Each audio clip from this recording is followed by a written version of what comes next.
ஆண்டவருடைய ஆவி என்மேல் உள்ளது, ஏனெனில் அவர் எனக்கு அருள் பொழிவு செய்துள்ளார். ஏழைகளுக்கு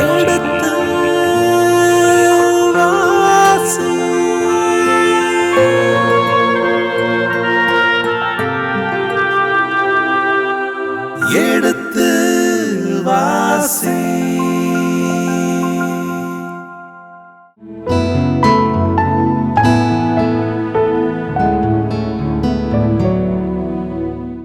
நேயர்களே, இதுவரை நாம் 23வது அதிகாரத்திலே யூத மக்கள் கொண்டாடிய முக்கியமான விழாக்களின் தெளிவுகளை நாம் பெற்றுக்கொண்டோம்.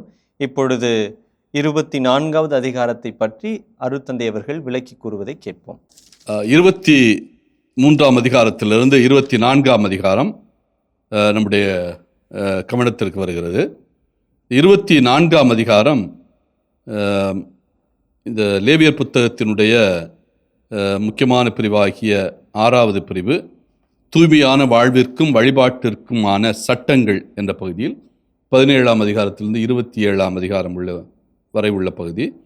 அந்த பகுதியில் இந்த 24ஆம் அதிகாரம் 8வது பகுதியாக, அதாவது அதை நாம் 8 பகுதிகளாக, 8 பகுதிகளில் ஏறக்குறைய 10 பகுதிகளாக பிரித்திருக்கிறோம். இந்த 10 பகுதிகளில் 8வது பகுதியாக இந்த பகுதி வருகிறது. அந்த பகுதியினுடைய தலைப்பு சந்திப்பு கூடாரத்தில் விளக்குகள், திரு முன்னிலை அப்பங்கள், இறைவனுக்கு எதிராக பழிப்புரை ஆகிய இந்த பகுதிகளை உள்ளடக்கியதாக இந்த அதிகாரம் இருக்கிறது, இந்த பிரிவு இருக்கிறது. 17ஆம் அதிகாரத்திலிருந்து 27ஆம் அதிகாரம் வரை 10 பிரிவுகளாக நாம் பிரிக்கலாம். ஒவ்வொரு அதிகாரமும் ஏறக்குறைய ஒரு பகுதி என்கிற கணக்கிலே வருகிறது. அந்த அடிப்படையில் தான் நாம் இந்த பகுதியை பார்க்கிறோம். எனவே இது 8வது பகுதியாக அமைகிறது. இந்த 8வது பகுதியாகிய சந்திப்பு கூடாரத்தில் விளக்குகள், திருமுன்னிலை அப்பங்கள், இறைவனுக்கு எதிராக பழிப்புரை, இந்த 3 சிந்தனைகளை இங்கே உள்ளடக்கி பார்க்கிறோம். அந்த தலைப்பில் பார்த்தாலே இந்த 3 பகுதிகளும் உள்ளே இருக்கிறது. அப்படின்னா 24ஆம் அதிகாரம் 1லிருந்து 4 வரை ஒரு பகுதி, 24ஆம் அதிகாரம் 5லிருந்து 9 வரை ஒரு பகுதி, 24ஆம் அதிகாரம் 10லிருந்து 23 வரை ஒரு பகுதி. 3 பகுதிகள் இருக்கிறது. 24ஆம் அதிகாரம் 1லிருந்து 4 வரை விளக்கு தண்டு, அது குறித்த சட்டங்கள். மெனோரா என்று எபிரேய மொழியிலே சொல்வார்கள். அந்த விளக்குத்தண்டு குறித்த செய்திகள். அதற்கடுத்து 5 முதல் 9 வசனங்கள் திருமுன்னிலை அப்பங்கள் குறித்த சட்டங்கள். லேவியரே சட்டங்கள் பற்றி தான் கூறுகிறது. எனவே அது எப்படி இருக்கணும், என்னென்ன முறையில் அமைக்கணும் என்கிற சட்டங்கள். 3வது 24ஆம் அதிகாரம் 10 முதல் 23 யாவையை பழித்துரைத்தலுக்கான அல்லது பழித்துரைப்பதற்கு எதிரான சட்டங்கள். அப்படி பழித்துரைத்தால் என்ன செய்யணும், அப்படி பழித்துரைத்தவர்களை எப்படியெல்லாம் அணுகணும் என்கிற சட்டங்களை இந்த 24ஆம் அதிகாரம் 10 முதல் 23 கடைசி வசனம் வரை சொல்லுகிறது. பழிப்புரை, பிளாஸ்பமி என்று ஆங்கிலத்தில் சொல்வார்கள்.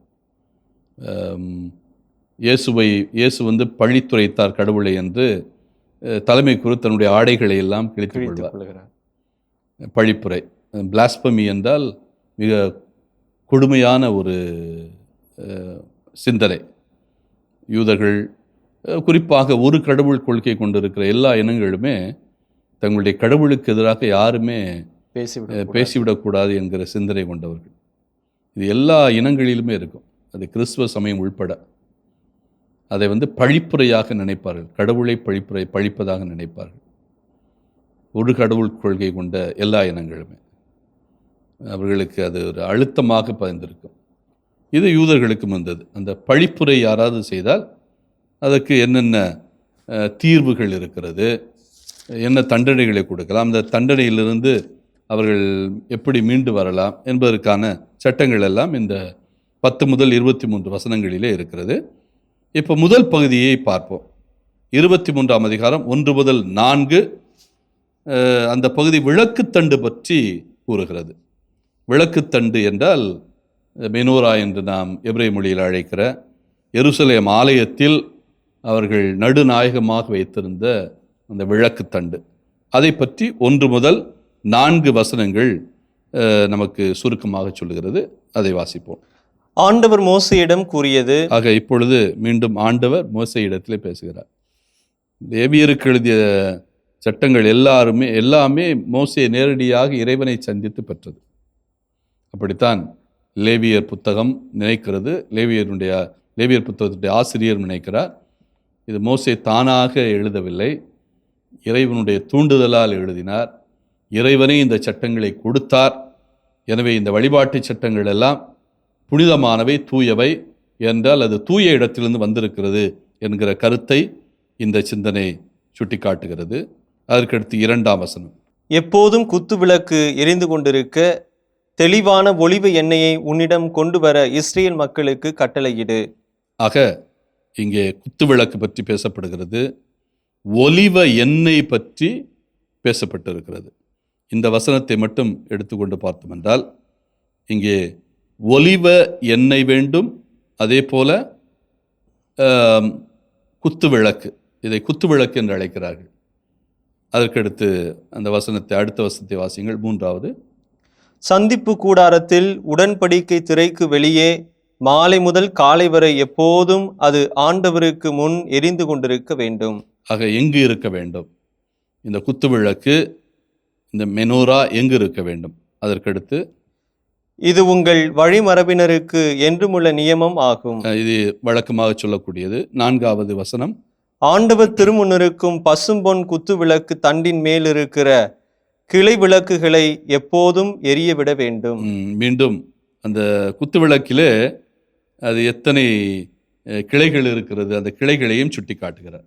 இந்த மினோரா என்று அழைக்கப்படுகிற விளக்குத்தண்டு, பொன் விளக்குத்தண்டு, இது சாதாரண உலோகங்களால் செய்யப்பட்டதில்லை, பொன்னால் செய்யப்பட்டது. இந்த தண்டு முழுவதும் தங்கத்தால் செய்யப்பட்டது. அப்படின்னா எந்த அளவுக்கு விலை மதிப்பில்லாதது என்பதைத்தான் இது சுட்டி காட்டுகிறது. இஸ்ராயல் மக்கள் பாலைவனத்தில் இருந்தால் கூட அவர்கள் பொன் நகைகளை பயன்படுத்திய அந்த சூழலைத்தான் நாம் பார்க்கிறோம். என்றால் இந்த விளக்கை செய்வதற்கு இவர்களுக்கு என்ன தேவைப்படுது? அதிக பொன் தேவைப்பட்டு இருக்கிறது. அப்போ பொன்னை உருக்கக்கூடிய தன்மைகள் எல்லாம் இவர்களுக்கு தெரிந்திருக்கிறார்கள். நீங்கள் உலோகங்களை எடுத்துக்கொண்டீர்கள் என்றால் இந்த உலோக காலம் என்று சொல்லுவது அதை அடிப்படையாக வைத்து தான். முதல் கற்காலம் என்று சொல்லுகிறோம். கற்காலம் என்றால் என்ன பொருள்? கல்லை வைத்து. கற்காலம் என்றால் ஏறக்குறைய கிறிஸ்து பிறப்பதற்கு 5000 ஆண்டுகளுக்கு முந்தைய காலம்தான் கற்காலம். 10,000 5000 வரை என்று வைத்துக்கொண்டோம் என்றால் இந்த 10,000 5000 வரை உள்ள காலகட்டம் கற்காலம். அப்படின்னா என்ன பொருள்? ஏன் கற்காலம் என்று சொல்லுகிறோம்? மனிதனுடைய நாகரீக வளர்ச்சி அடையாத கல்லை மட்டுமே பயன்படுத்தி, கல்லை ஆயுதமாக செய்வதற்கு அவன் கற்றுக்கொண்டு வந்திருக்கிறான். கல் அவனுக்கு ஆயுதமாக பயன்பட்டு இருக்கிறது. விலங்குகளை கொல்லுவதற்கும் அல்லது தன்னுடைய அன்றாட வாழ்வுக்கும் அதை வெட்டுகின்ற பொருளாக கூட அவன் கத்திகள் போல செய்திருக்கிறான். அதுதான் கற்காலம். கல் பயன்பாட்டில் இருந்திருக்கிறது. குகைகளில் வாழ்ந்த மனிதன் தன்னுடைய பயன்பாட்டிற்கு கல்லை ஆயுதமாக பயன்படுத்தி இருக்கிறான். கற்காலத்துக்கு அடுத்து செப்பு காலம் அல்லது செப்பு காலம், அதை தாமிர காலம் என்று சொல்கிறோம். அப்படின்னா என்ன அர்த்தம்? மனிதன் கற்களுக்கு பிறகு அவன் எந்த உலோகத்தை உருக்க கற்றுக்கொண்டு இருக்கிறான்? செப்பு உலோகம். தாமிரங்களை உருக்க கற்றுக்கொண்டு இருக்கிறான். தாமிரம் பயன்பாட்டிற்கு இருந்திருக்கிறது. அது 3000 ஆண்டுகளை கடந்து போகிறது. சொல்லப்போனால் 5000 ஆண்டிலிருந்து 2200 வரை தாமிர காலம் போகிறது. 2500 என்று கூட வைத்துக்கொள்ளலாம். அப்போ அதுவரை இந்த 1500 ஆண்டுகள் அல்லது 2500 ஆண்டுகள் மனிதன் எந்த உலகத்தை கல்லுக்கு பிறகு பயன்படுத்தி இருக்கிறான்? கற்களுக்கு பிறகு தாமிர உலோகத்தை. அப்போ தாமிரத்தை உருக்குவதற்கு அவன் கற்றுக்கொண்டு இருக்கிறான். தாமிரம் என்பது உலோகம், மண்ணிலிருந்து அவனுக்கு கிடைக்கிறது. அப்போ அதை அவன் உருக்கி ஆயுதமாக பயன்படுத்தக்கூடிய திறமை அவனுக்கு இருந்து இருக்கிறது. அதான் அவனுடைய வரலாற்றிலே, நாகரிகத்தில் 2வது வளர்ச்சி. அதில் என்ன பிரச்சனைனா, தாமிரம் ரொம்ப வலிமையான ஆயுதம். அவன் தனக்கு மார்பு கவசமாகவோ அல்லது கைகளிலோ அல்லது தலைகளிலோ பாதுகாப்பாகவோ அவன் செய்ய வேண்டும் என்றால் அது ரொம்ப கனமானது தாமிரம், அதை தூக்குவதற்கே கடினம். அப்போ அவனுக்கு இது பெரிய பிரச்சனையாக இருந்தது. எங்கு சென்றாலும் அதை அவன் கொண்டு செல்ல வேண்டும். ஆயுதங்களாக இருந்தால் ஈட்டி அல்லது கத்தி இவற்றையெல்லாம் அவன் பயன்படுத்த வேண்டும் என்றால் அது ரொம்ப கனமாக இருக்கிறது. அப்போ இதைவிட லகுவான ஆயுதங்கள் அவன் தேடுகிறான். எளிமையான ஆயுதங்கள், எளிதிலே தூக்கி செல்லக்கூடிய ஆயுதங்கள். கற்களும் கனமானது, தாமிரமும் கனமானது. அப்போ அவனுக்கு எது கனமில்லாத ஆயுதம் அப்படி தேடுகிற போது தான் இரும்பு அவனுக்கு கிடைக்கிறது. இரும்பினுடைய பயன்பாட்டை உணர்கிறான், இரும்பை கண்டுபிடிக்கிறான். அதனால தான் அதை என்ன சொல்லுகிறோம், என்ன காலம் என்று சொல்லுகிறோம்? இரும்பு காலம். இது 2500 குறைய கிறிஸ்து பிறப்பதற்கு 2500 ஆண்டுகளுக்கு முன்னால் அவன் இரும்பை ஆயுதமாக பயன்படுத்தக்கூடிய கலையை கற்றுக்கொண்டான். அப்படி உருக்க போது பல்வேறு ஆயுதங்கள் அவனுக்கு கிடைக்கிறது. வரலாற்றில் சொல்லுவார்கள், பிலிஸ்தியர்கள் தான் இரும்பு ஆயுதங்களை முதல் பயன்படுத்தியவர்கள் என்று. அதனால தான் அவர்களால் எளிதாக மற்ற இனங்களை வெற்றி கொள்ள முடிந்தது. எகிப்தியர்களுக்கு கூட சவாலாக இருக்க முடிந்தது அவர்களால். எகிப்தியர்களே ஏறக்குறைய அவர்களுடைய பிலிஸ்தியர்களுடைய காலகட்டத்தில் செங்கடலை விட்டு மேலே வர முடியாமல் தடுக்கக்கூடிய வலிமை கூட இந்த பிலிஸ்தியர்களுக்கு இருந்தது. எகிப்தியர்கள் பிலிஸ்தியர்களை சமரசம் செய்து வைத்துக் கொள்ளக்கூடிய ஒரு சூழலில் இருந்தார்கள். பிலிஸ்தியர்கள் கடல் பயரேட் என்று அழைக்கிறோம் அல்லவா, கடல் கொள்ளையர்கள், அந்த இனத்தை சேர்ந்தவர்கள். இப்போ இவர்கள் இந்த ஆயுதங்களை எளிதிலே பயன்படுத்தி வெற்றி கொள்வதற்கு வாய்ப்பு இருந்தது. தாவீதுனுடைய வாழ்க்கை வரலாறை பார்த்தீர்களா, சவுலுக்கு பயந்து கொண்டு அவன் 10 ஆண்டுகள் பிலிஸ்தியர்களுடைய பாதுகாப்பில் இருப்பான். பிலிஸ்தியர்களிடத்தில் நான் சவுலுடைய எதிரி என்றே சொல்லுவான். சவுலுக்கும் எனக்கும் பிரச்சனை, இனிமேல் நான் சவுலை நெருங்க மாட்டேன், சவுல் எனக்கு தேவையே இல்லை என்றெல்லாம் சொல்லுவான். ஆனால் அது உண்மையல்ல. அவன் சவுலை நேசித்தான். சவுல் அவனை விரட்டினால் கூட, கொல்ல தேடினால் கூட, சவுலை தாவீது கொல்ல என்றைக்கும் நினைத்தான் இல்லை. அதான் உண்மை. ஆனால் பிலிஸ்தியரிடத்திலே அவன் சவுல் எனக்கு மாபெரும் எதிரி, அவன் வீழ்வதுதான் என்னுடைய லட்சியம் என்றெல்லாம் பேசுவான். அதற்கு அடிப்படை காரணமே இந்த பிலிஸ்தியர்களிடத்திலே அவன் 10 ஆண்டுகளும் என்ன கற்றுக்கொண்டான் என்றால், எப்படி இரும்பு ஆயுதங்களை பயன்படுத்துவது, அதை தயாரிப்பது என்பதை கற்றுக்கொண்டான் என்று அகழ்வாராய்ச்சி மூலம் சில தகவல்களை சொல்லுகிறார்கள். அதனால தான் பிலிஸ்தியர்களை பின்னால் அவனால் வீழ்த்த முடிந்தது, மாபெரும் பேரரசை உருவாக்க முடிந்தது. சவுலுக்கு பின்னால் தாவீது ஆட்சி பொறுப்பெடுக்கிறான். பொறுப்பேற்றவுடனே தன்னுடைய பேரரசை விரிவடைய செய்கிறான். பிலிஸ்தியர்கள் அப்படியே சுருங்கி போகிறார்கள். எருசலேம் வரை அவர்களுடைய ஆதிக்கம் இருந்தது. கனானியருடைய பகுதிகள் எல்லாம் பிலிஸ்தியர்களுடைய ஆதிக்கம் இருந்தது. ஆனால் அவர்களை 5 நகரங்களுக்குள்ளே அடக்கினான் தாவீது. மத்திய தரைக்கடலை ஒட்டி 5 நகரங்கள் இருக்கிறது. அந்த 5 நகரங்கள் தான் பிலிஸ்தியர்களுடைய நகரங்கள். முக்கியமான நகர் காசா. அந்த நகரங்களோடு இந்த பிலிஸ்தியர்களை முடக்கி போட்டான். அதற்கு அடிப்படை காரணம் அவர்களிடமிருந்து கற்ற அந்த கலை, இரும்பு ஆயுதங்களை பயன்படுத்துகின்ற அந்த கலை. ஆக இப்படி ஒவ்வொன்றையும் உருக்கக்கூடிய தன்மைகளை நாம் பிற்காலத்தில் பார்க்கிறோம். அதன் அடிப்படையில் தான் இந்த கலாச்சாரங்கள் உருவாகிருக்கிறது. அந்த அடிப்படையில் தான் பொன். இப்போ பொன்னின் பயன்பாட்டையும் யார் அறிந்திருந்தது? இஸ்ரேல் மக்கள். இப்போ புத்தகத்தை வாசிக்கிறோம் என்றால், இந்த வரலாற்று சூழல், லேவியருடைய புத்தகம் 1200 அல்லது 1300 காலகட்டத்தினுடைய வரலாற்றை நமக்கு சுட்டி காட்டுகிறது. அப்போ அந்த காலகட்டத்தில் என்னென்ன உலோகங்கள் எல்லாம் பயன்பாட்டில் இருந்தது, இரும்பு உலோகங்கள் பயன்பாட்டில் இருந்தது, பொன் பயன்பாட்டில் இருந்தது, இதெல்லாம் நமக்கு வரலாற்று செய்திகள். அவர்கள் எப்படி எப்படி கருவிகளை எல்லாம் செய்தார்கள் என்பதெல்லாம் வரலாற்று செய்திகள் நமக்கு. இந்த அடிப்படையில் தான் நாம் இந்த செய்தி நமக்கு கிடைக்கிறது. பொன்னாலான விளக்குத்தண்டை அவர்கள் பயன்படுத்தி இருக்கிறார்கள். முழுக்க முழுக்க பொன் அதில் இருக்கிறது, தங்கம்.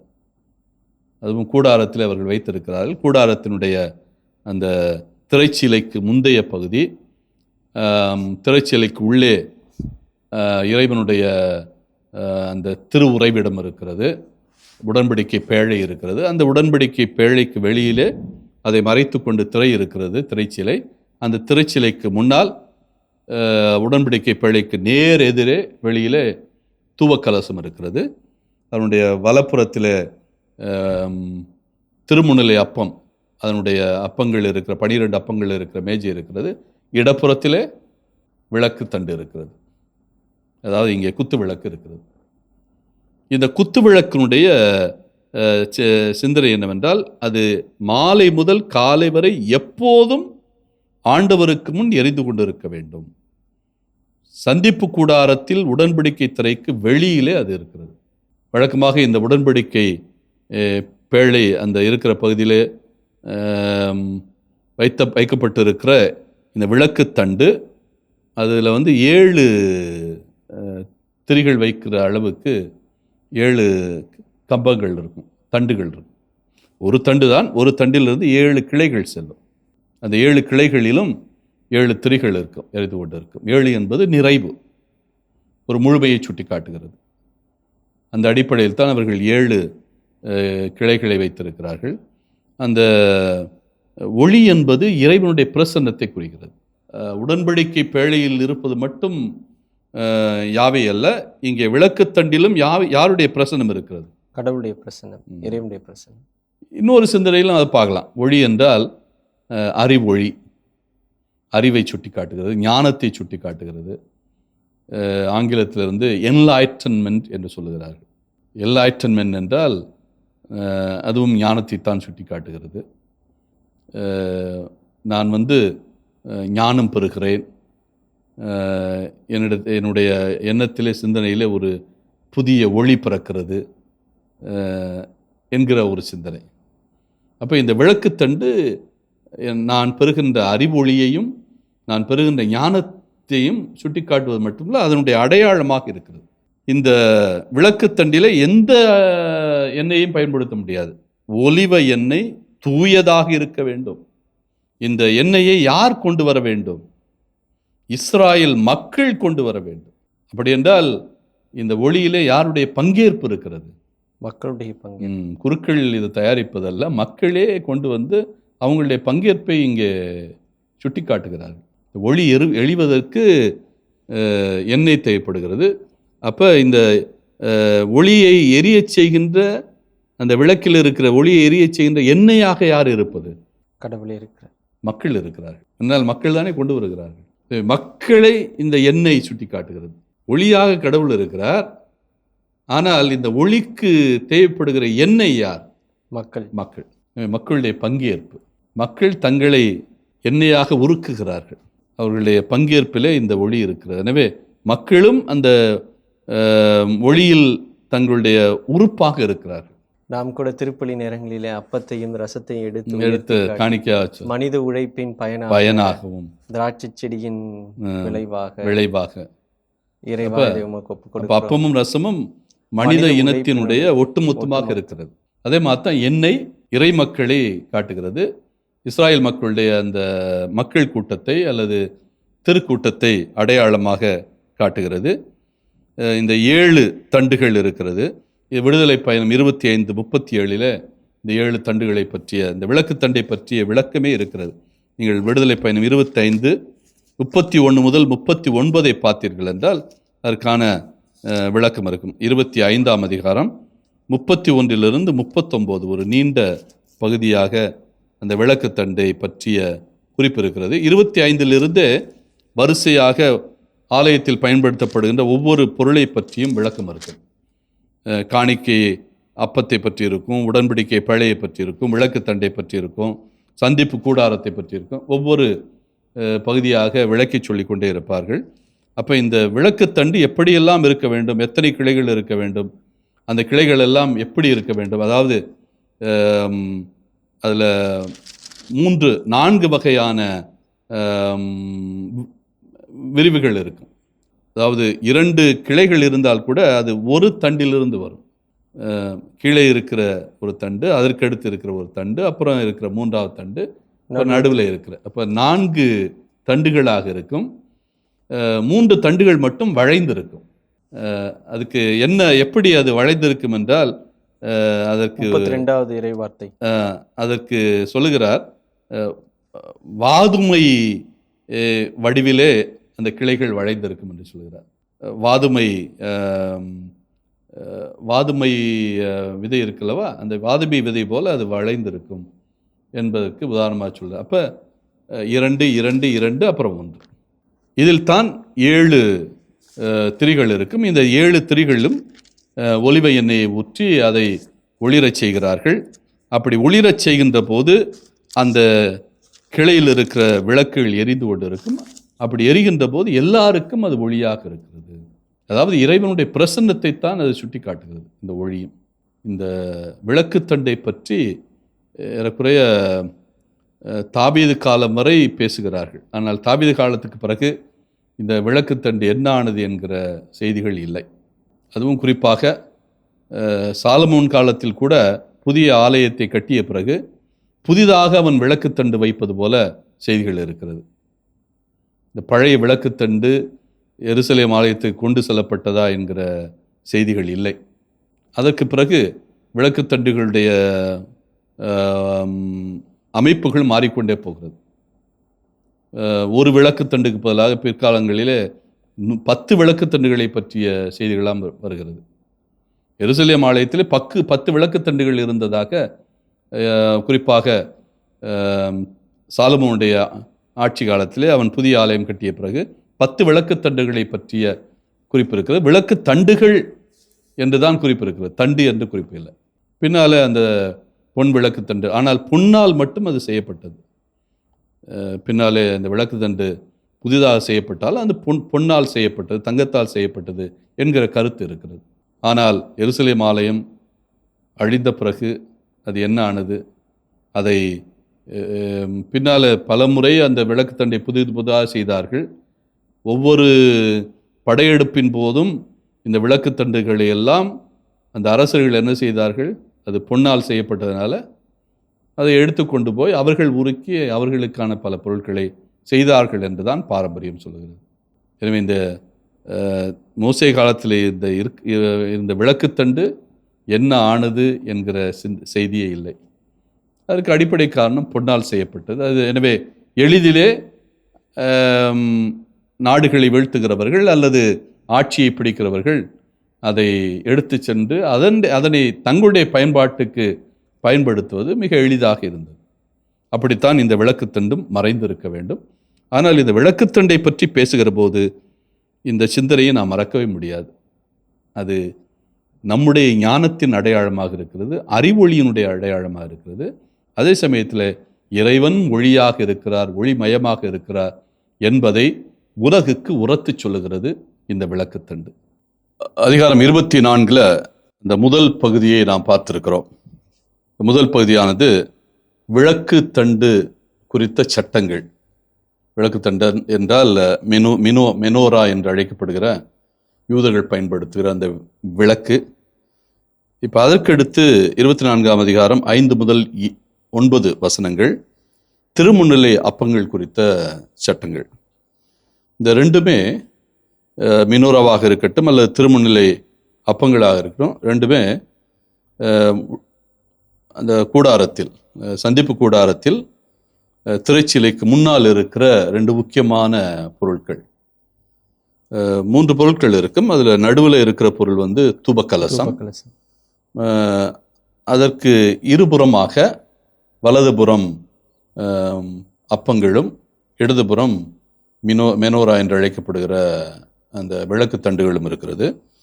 இப்போ நாம் 2வது பொருளாகிய அந்த திருமுன்னிலை அப்பங்களை குறித்து நாம் பார்ப்போம். இந்த திருமுன்னிலை அப்பங்கள் அப்படிங்கிற போது இதற்கு ஏற்கனவே நம்ம சில விளக்கங்களை பல்வேறு கட்டங்களிலே கொடுத்திருக்கிறோம். திருமுன்னிலை அப்பங்கள் அந்த பெயரே அதற்கு விளக்கமாக அமைந்து விடுகிறது. திருமுன்னிலை என்றால் இறைவனுடைய முன்னால் வைக்கப்படுகின்ற அப்பங்கள். இந்த அப்பங்கள் இறைவனுடைய முன்னால் என்றால் யாவையினுடைய முன்னால். யாவை எங்கே இருக்கிறார் என்றால் உடன்படிக்கை பேழையில் இருக்கிறார். அந்த பகுதி முழுவதுமே இறைவனுடைய பிரசன்னத்தால் நிறைந்திருக்கிறது. குறிப்பாக திருத்துவேகத்தில் இருக்கிற உடன்படிக்கை பேழை, அதுக்கு அருகில் இருக்கிற பலிபீடம் ஒன்று இருக்கிறது. அதை தலைமை குரு மட்டும், அதாவது ஆரோன் மட்டுமே அந்த பலிபீடத்தை அணுக முடியும், அதில் பலி கொடுக்க முடியும். அதற்கு பிறகு வெளியில், அந்த திரைச்சிலைக்கு வெளியில் இருக்கிற அந்த பகுதியும் தூய பகுதி, முக்கியமான பகுதி. திருத்துயகம் போல் இல்லாவிட்டாலும் இதிலும் இறைவனுடைய பிரசன்னம் இருக்கிறது.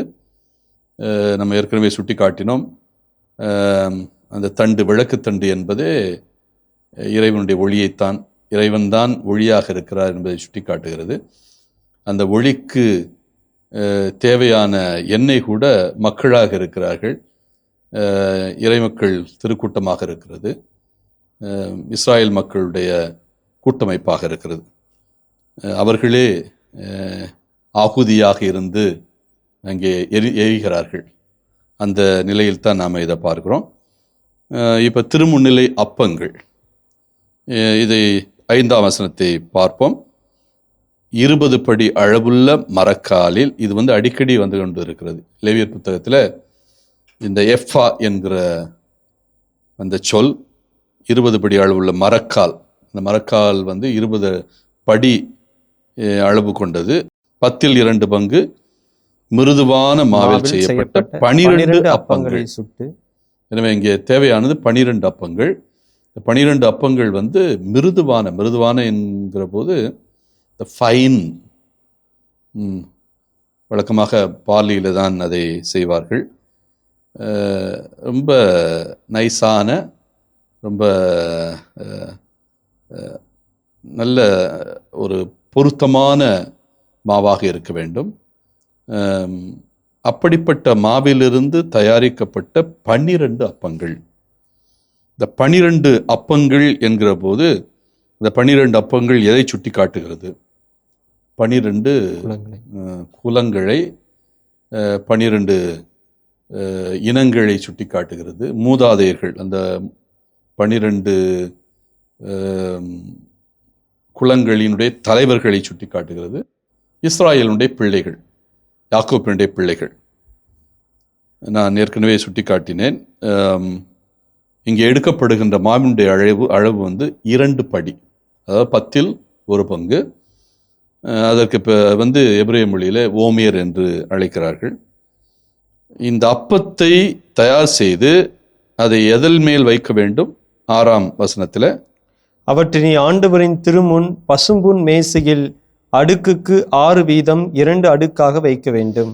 ஆக பசும்பொன் மேசை, இந்த வலதுபுறத்தில் இருக்கிற அந்த மேசை பசும் பொன்னால் செய்யப்பட்டு இருக்க வேண்டும்.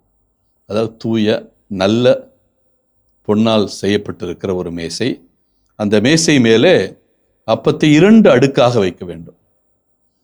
அடுக்கு என்றால் 6 எண்ணிக்கையில் ஒன்றும், அதற்கு மேலாக இன்னொரு 6. அதனால் அருகிலே பக்கத்திலே வைப்பதல்ல, அல்லது குறுக்கும் நெடுக்குமாக வைப்பதல்ல, ஒன்றன் மேலே இன்னொன்று இருக்கிறது போல 6 அப்பங்களை வரிசையாக ஒன்றன் மேல் ஒன்றாக வைக்க வேண்டும். 6 வீதம் 2 அடுக்கு அது இருக்க வேண்டும். அதற்கடுத்து 7வது வசனம், அவற்றின் மேல் வாசனை பொடி தூவ வேண்டும். வாசனை பொடி அதன் மேல் தூவ வேண்டும். இங்கே வாசனை பொடி என்பது சாம்பிராணியை சுட்டி காட்டுகிறது. ஏனென்றால் இந்த சாம்பிராணியை தூவது எதனுடைய அடையாளம் என்றால், இது ஒரு பலி, பலியாக ஒப்பு கொடுக்கப்படுகின்றது. இது பலி கொடுக்கப்படவில்லை என்றாலும், ஆண்டவருடைய பிரசன்னத்தில் மட்டும் வைக்கப்படுகிறது என்றாலும், இது பலியையே சுட்டி காட்டுகிறது. ஒரு நெருப்பு பலி போல இது இருக்கிறது. அதுக்கு அடுத்த வசனம் அதைத்தான் சொல்லுகிறது. 7ஆம் வசனத்தில், அது அப்பத்திற்கு மாட்டான நெருப்பு பலி. எனவே எப்பொழுது அந்த அப்பமானது மேசை மேல் வைக்கப்படுகிறதோ, 12 குல முதுவர்களை அது நினைவு கூறுகிறதோ, அப்போது அது பலியாகவே மாறிவிடுகிறது. இதை மீண்டும் பலிபீடத்தில் கொண்டு போய் பலி கொடுக்க வேண்டிய அவசியம் இல்லை. இந்த பொன் மேசையே பொன்னால் செய்யப்பட்ட மேசையில் வைக்கப்படுகின்ற போதே அது பலிப்பொருளாக மாறுகிறது. எந்த அளவுக்கு என்றால், அதை வைக்கிற போதே அதற்குரிய சடங்குகள்லாம் இருக்கிறது. அந்த சாம்பிராணி கூட 2 கிண்ணங்களிலே கொண்டு வர வேண்டும். இன்னும் 2 கிண்ணங்களிலே கொண்டு வந்து, ஒரு கிண்ணத்தில் உள்ள சாம்பிராணியை 6 அப்பங்கள் மேலும், இன்னொரு கிண்ணத்தில் இருக்கிற சாம்பிராணியை 6 அப்பங்கள் மேலும் தூவ வேண்டும். அதை கொண்டு வருகின்ற போது இப்போ 6 அப்பங்கள் வரிசையாக இருக்கிறது. அதற்கு மாற்ற வேண்டுமென்றால் வழக்கமாக அது பின்னாலே சொல்லப்பட்டு இருக்கிறது. அதை மாற்ற வேண்டும் என்றால் ஓய்வு நாள் அன்று அதை மாற்ற வேண்டும். அப்படி என்றால் ஏற்கனவே இருக்கிற அப்பம் அதை எடுத்துவிட்டு அதற்கு பதிலாக இன்னொரு அடுக்கு, புதிய அடுக்காக 2 அடுக்கள் அப்பத்தை கொண்டு வைக்க வேண்டும். அப்பத்தை கொண்டு வருகின்ற போதே 4 குருக்கள் வருவார்கள். அதாவது ஒருவர் அப்பத்தை கொண்டு வருகிறார். 4 குருக்கள் என்றால் 2 குருக்கள் அப்பத்தை கொண்டு வருகிறார்கள், 2 குருக்கள் சாம்பிராணி கிண்ணத்தை கொண்டு வருகிறார்கள். அப்படி என்றால் ஒரு குரு 6 அப்பங்கள் அடங்கிய ஒரு அப்பங்களை கொண்டு வருகிறார், இன்னொரு குரு 6 அப்பங்களை கொண்டு வருகிறார். ஒரு குரு சாம்பிராணி கிண்ணத்தை கொண்டு வருகிறார், இன்னொரு குருவும் சாம்பிராணி கிண்ணத்தை கொண்டு வருகிறார். நம்ம 2 பேர் சாம்பிராணி கிண்ணத்தையும் 2 பேர் 6 அப்பங்களை கொண்டு வருகிறார்கள். இவர்கள்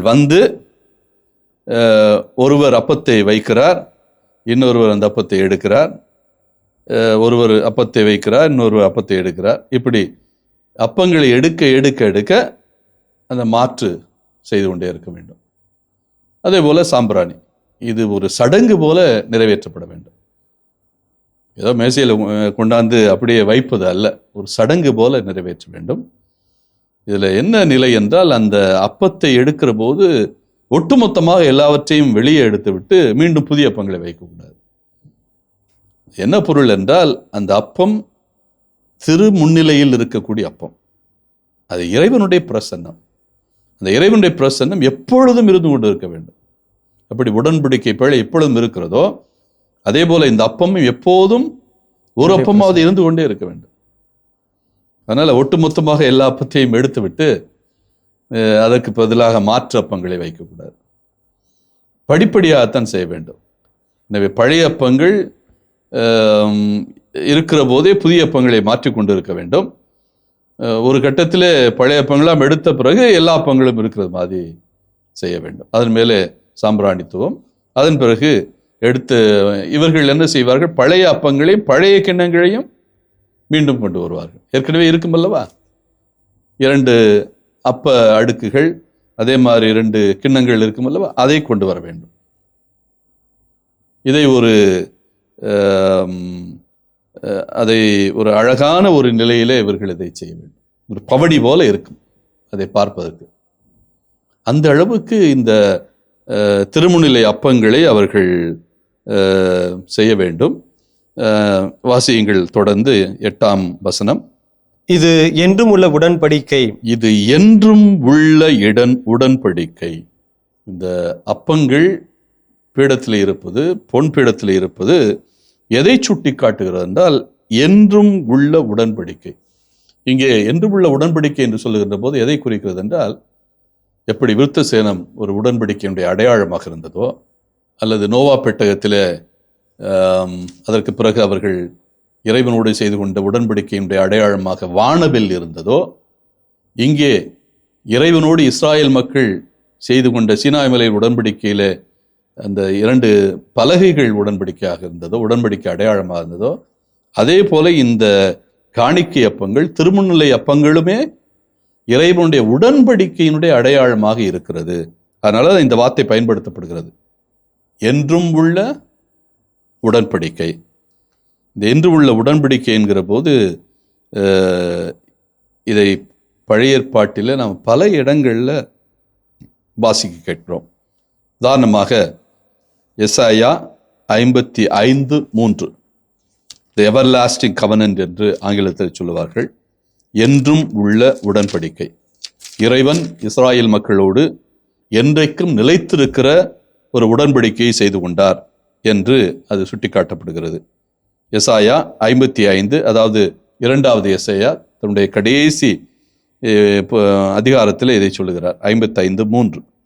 எனக்கு செவி கொடுங்கள், என்னிடம் வாருங்கள், கேளுங்கள், அப்பொழுது நீங்கள் வாழ்வடைவீர்கள்.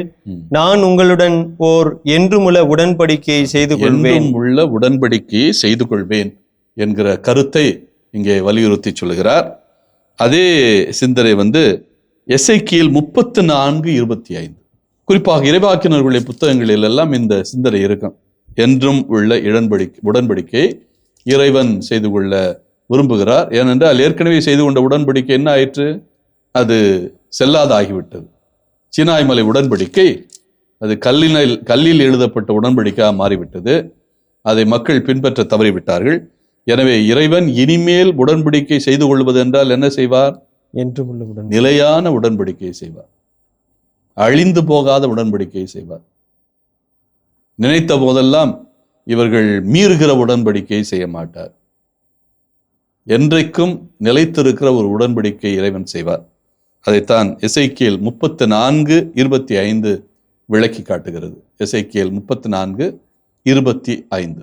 சமாதான உடன்படிக்கை அவர்களோடு செய்து கொள்வேன், காட்டு விலங்குகளை நாட்டினின்று வெளியேற்றுவேன். எனவே என் மந்தை திறந்த வெளியில் பாதுகாப்பாய் வாழ்ந்து காடுகளில் உறங்கும். இதை சமாதான உடன்படிக்கை, அதாவது அமைதியின் உடன்படிக்கை என்றும் அழைக்கலாம்.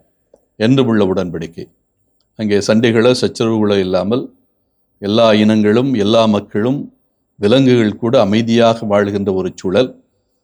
ஏசாயா புத்தகம் 11ஆம் அதிகாரத்திலே 6ஆம் வசனத்திலிருந்து அதை பற்றி விளக்கி சொல்லுவார். எப்படியெல்லாம் மெசியாவுடைய காலத்திலே இருக்கும். சண்டை சச்சரவுகள் இருக்காது. விலங்குகள் கூட, துன்புறுத்தல் விலங்குகள் கூட அமைதியான விலங்குகளோடு படுத்து உறங்கக்கூடிய, அவர்களோடு உறவாடக்கூடிய ஒரு நிலையிலே ஏசாயா மெசியாவுடைய காலத்தை கண்ணோக்கி பார்க்கிறார். அந்த நிலையில்தான் இந்த அமைதியின் உடன்படிக்கையை பார்க்கிறோம். திருப்பாடல் 105:10 இதே போல திருப்பாடல் 105:10 என்று உள்ள உடன்படிக்கையை பற்றி பேசுகிறது. திருப்பாடல் 105:10 வசனம். யாக்கோபுக்கு நியமமாகவும் இஸ்ரேலுக்கு என்றுமுள்ள உடன்படிக்கையாகவும் அதை அவர் உறுதிப்படுத்தினார். ஆக 105வது திருப்பாடல் 10 என்றுமுள்ள உடன்படிக்கை பற்றிய குறிப்பு இருக்கிறது. இங்கே என்ன தேவை வந்துவிட்டது?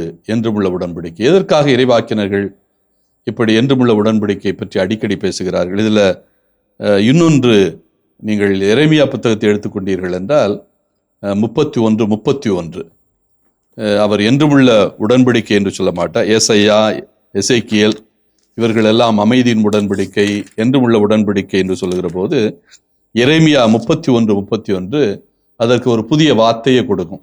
வாசியுங்கள்.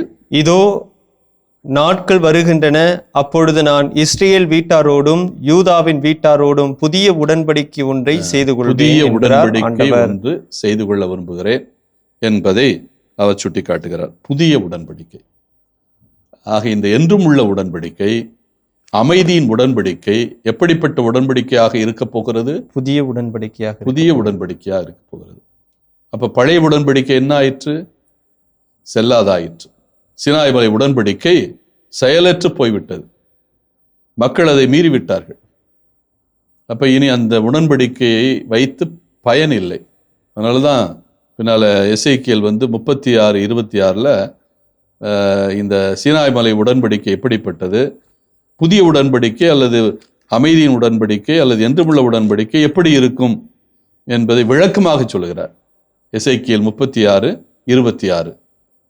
நான் உங்களுக்கு புதிய இதயத்தை அருள்வேன், புதிய ஆவியை உங்களுக்குள் புகுத்துவேன். உங்கள் உடலிலிருந்து கல்லான இதயத்தை எடுத்துவிட்டு சதையாலான இதயத்தை பொருத்துவேன். ஆக இதுவரை இந்த இஸ்ராயல் மக்களுடைய உள்ளம் எப்படிப்பட்ட உள்ளமாக, இதயமாக இருந்தது? கல்லால் ஆன இதயமாக இருந்தது. இனி யாவே இறைவன் அவர்களுடைய அந்த கல்லால் ஆன இதயத்தை தூக்கி எறிந்துவிட்டு எப்படிப்பட்ட இதயத்தை கொடுக்க போகிறார்? சதையால் ஆன இதயம், உணர்வு உள்ள இதயம். அந்த இதயம் இனி நன்மையை பற்றி அறியும், நன்மையை பற்றி பேசும், நீதியை பற்றி பேசும், உண்மையை பற்றி பேசும். இதுவரை இருந்த இதயம் தீயவதை பற்றி பேசியது, தீயவற்றை சிந்தித்தது, அங்கே நல்லது நடக்கவில்லை. எனவே இந்த புதிய இதயம் இறைவனுடைய ஆவியால் புகுத்தப்பட்ட இதயமாக இருக்கு. புதிய ஆவியை நான் இப்பொழுது இந்த இதயத்துக்கு கொடுக்க போகிறேன், ஊற்றப் போகிறேன். அங்கே ஒரு இதய மாற்ற அறுவை சிகிச்சையே நடக்கிறது. எசேக்கியேல் இறைவன் இதய மாற்ற அறுவை சிகிச்சை செய்கிறார் என்கிறார். அப்படியே பேசுகிறார். கல்லான இதயத்தை எடுத்து விட்டு நான் புதிய இதயத்தை வைக்கப் போகிறேன். அப்படின்னா என்ன பொருள்? இந்த இதயம் செயலற்று விட்டது, அதற்கும் உடலுடைய மற்ற உறுப்புகளுக்கும் தொடர்பு இல்லாமல் இருக்கிறது. அதில் உள்ள இரத்தம் எல்லாம் எப்படி ஆகிவிட்டது? சுத்தம் செய்யப்படாமல் அங்கே இருக்கிற இரத்தங்கள் எல்லாம் முழுவதுமாக தீட்டுப்பட்டு போன இரத்தங்கள். அந்த இரத்தங்கள் எல்லாம் ஏறக்குறைய எந்த பயனும் இல்லாத, அந்த இரத்தங்கள் உடல் பகுதிக்கு போனாலே புண்கள் ஆறாது, காயங்கள் ஆறாது. எனவே அசுத்த இரத்தம், அப்படிப்பட்ட நிலையில் இதயம் இருக்கிறது. முடிந்து போய்விட்டது. மனிதனுடைய வாழ்வு அசுத்த இரத்தங்கள் மட்டும் உள்ளே இருந்தால் அந்த மனிதனுக்கு வாழ்வே கிடையாது. அப்படிப்பட்ட நிலைதான் இந்த கல்லான இதயம். அப்போ அந்த இதயத்தை வைத்து என்ன பயன்? அதற்கு பயன்பாடே கிடையாது. அதனால தான் நாம் மாற்று இதய அறுவை சிகிச்சைக்கு போகிறோம், இதயத்தை மாற்றுகிறோம். அப்பொழுது இதயம் மீண்டும் தன்னுடைய செயலை செய்யக்கூடிய ஆற்றல் பெறுகிறது. அதே போல தான் இங்கே எசேக்கியேல் ஒரு இதய மாற்று அறுவை சிகிச்சை செய்கிறார். இறைவன் செய்யப்போவதாக சொல்லுகிறார். புதிய இதயத்தை கொண்டு வருகிறார். அந்த இதயம் புதிய உடன்படிக்கையினுடைய, அதான் லூக்கா நற்செய்தியாளர் பின்னால 22ஆம் அதிகாரம் 20ஆம் வசனத்தில் இயேசுனுடைய இறுதி இரா உணவு சமயத்தில், அந்த பாஸ்கா உணவு வேளையில் இரத்தத்தை எடுத்து கையில் எடுத்து, இரத்த கிண்ணத்தை கையில் எடுத்து, இது புதிய உடன்படிக்கைக்கான என் இரத்தம் என்று சொல்லுவார். எரேமியா 31:31 பேசியதை இவர் செயல் வடிவமாக இயேசுனுடைய வாழ்க்கையிலே காட்டுவார். புதிய உடன்படிக்கை. இப்ப இந்த புதிய உடன்படிக்கையை நிலைநிறுத்தியவர் யார்? கல்வாரி மலையில் இயேசு. இப்படி இறைவாக்கினர்கள் எல்லாரும், அது எரேமியாவாக இருக்கட்டும், எசேக்கியாலாக இருக்கட்டும், எசாயாவாக இருக்கட்டும், இவர்களெல்லாம் கனவு கண்டதை உண்மை நிலைக்கு கொண்டு வந்து அதை உண்மையிலேயே செயல்படுத்தி காட்டியவர் இயேசு கிறிஸ்து.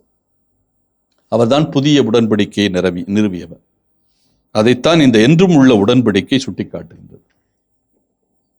இந்த காணிக்கை அப்பங்கள், இறைவனுடைய பிரசன்னத்தில் இருக்கிற அந்த காணிக்கை அப்பங்கள், இங்கே புதிய உடன்படிக்கையை, இயேசு செய்ய போகின்ற புதிய உடன்படிக்கையை நிலைநிறுத்தி காட்டுகிறது. யோவான் நற்செய்தியாக இருக்கட்டும் அல்லது லூக்கா நற்செய்தியாக இருக்கட்டும், மொத்தமை நற்செய்திகள், இயேசு வல்ல செயல் செய்து முடித்தவுடனே, அப்பங்களை பழுகி வல்ல செயல் செய்து முடித்தவுடனே 12 கூடைகளில் நிரப்புவார் அந்த அப்பங்களை. அதாவது அந்த அப்பங்கள் எல்லாம் 12 கூடைகள் நிரப்பப்படும். 12 கூடைகள் என்பது 12 குலங்களை நினைவுபடுத்துகிறது. இஸ்ராயல் மக்கள் அத்தனை பேருக்கும் கொடுத்து முடித்து அங்கே மீதம் இருக்கிறது. அது ஒரு அடையாளம்.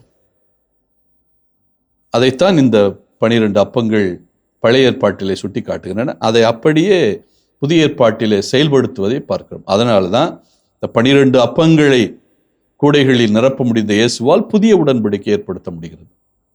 இந்த 12 அப்பங்கள் புதிய உடன்படிக்கையினுடைய அடையாளமாக இருக்கிறது. அந்த 12 அப்பக்கூடைகள் இயேசு செய்ய போகிற புதிய உடன்படிக்கையினுடைய அடையாளமாக இருக்கிறது.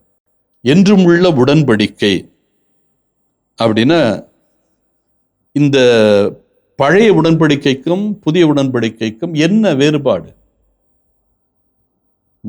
பழைய உடன்படிக்கை பொய்த்து போய்விட்டது, அது செயலற்று போய்விட்டது, அது செல்லா காசு ஆகிவிட்டது என்று சொல்லுகிறோம். அதாவது சீனாய்மலை உடன்படிக்கை. புதிய உடன்படிக்கை நீர்த்து போகவில்லை, அது புதுமையானது, நீர்த்து போன அந்த பழைய உடன்படிக்கையிலிருந்து மாறுபட்டது. எப்படி? இந்த புதிய உடன்படிக்கை முடிவில்லாதது, அந்த பெயரில் இருக்கிறது, என்றும் உள்ளது. எந்த இடைநிலையாளரோ அல்லது போதிப்பவரோ இந்த புதிய உடன்படிக்கையில் தேவையில்லை. ஏனென்றால் யார் புதிய உடன்படிக்கை செய்து கொள்ள விரும்புகிறாரோ அவரே உடன்படிக்கை செய்கிறார். அங்கே மோசே இடைநிலையாளராக இருந்தார் சீனாய்மலை உடன்படிக்கையில். அவர்தான் இஸ்ராயல் மக்களுக்கும் இறைவனுக்கும் இடையே ஒரு இடைநிலையாளர் போல இருந்தார். போதிப்பவர் அவர்தான், போதித்தார் உடன்படிக்கையினுடைய சரத்துக்களை எல்லாம். ஆனால் இங்கே யார் போதிக்கிறது? இடைநிலையாளருடைய அந்த இடத்தை யார் எடுத்துக்கொள்வது? இயேசு யாரோடு புதிய உடன்படிக்கை செய்யப்படுகிறதோ அவரே. அவர்களே எடுத்துக்கொள்ளும். அதனால புதிய இடைநிலையாளரோ அல்லது அதை போதிப்பவரோ அவசியம் இல்லை. இந்த பழைய உடன்படிக்கை பொருள் வளம் கொடுக்கக்கூடியது. நீங்கள் இணைச்சட்டம் 28:3-8 வரை வாசித்தீர்கள் என்றால், இந்த பழைய உடன்படிக்கை சீனாய் மலை உடன்படிக்கையினுடைய பெருமைகளை பற்றியெல்லாம் பேசும். அது பொருள் வளம் மிக்கது என்றெல்லாம் பேசும். பல்வேறு வளங்களை தரக்கூடியது. இந்த புதிய உடன்படிக்கை பொருள் வளம் மட்டுமல்ல, ஆன்மீக வளமும் தரவல்லது. அதுக்கடுத்து பாவங்களை முழுமையாக மன்னிக்க வல்லது. பழைய உடன்படிக்கை பாவம் செய்யாதே என்றுதான் சொல்லும், பாவத்தை மன்னிக்க முடியாது. இதை செய்யாதே அதை செய்யாதே என்றுதான் சொல்லும். கொலை செய்யாதே, பொய் சொல்லாதே, அடுத்தவனுடைய பொருளுக்கு நீ பேராசைப்படாதே, அடுத்தவனுடைய மனைவியை விரும்பாதே, இப்படி இதை செய்யாதே அதை செய்யாதே என்றுதான் சொல்லும். ஆனால் புதிய உடன்படிக்கை எதை பற்றி பேசும்? பாவங்களையே மன்னிக்கும். இந்த புதிய உடன்படிக்கையினுடைய இரத்தமே பாவங்களை மன்னிக்கிற இரத்தம். அப்ப பழைய உடன்படிக்கை இதை செய்யாதே அதை செய்யாதே என்று கட்டளை தான் கொடுக்கிறது, அதை செய் என்று கட்டளை கொடுக்கிறது. ஆனால் புதிய உடன்படிக்கை என்ன செய்கிறது?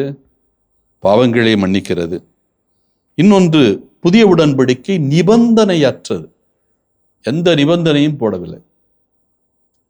பழைய உடன்படிக்கையை போல் இதை நீங்கள் செய்தால், இதை மீறினால் உங்களுக்கு தண்டனை. ஆனால் புதிய உடன்படிக்கை நிலையானது, எந்தவித நிபந்தனையும் அற்றது, நிபந்தனையற்ற அன்பை கொண்டது. அன்கண்டிஷனல் லவ் என்று நாம் ஆங்கிலத்தில் சொல்லுகிறோம்.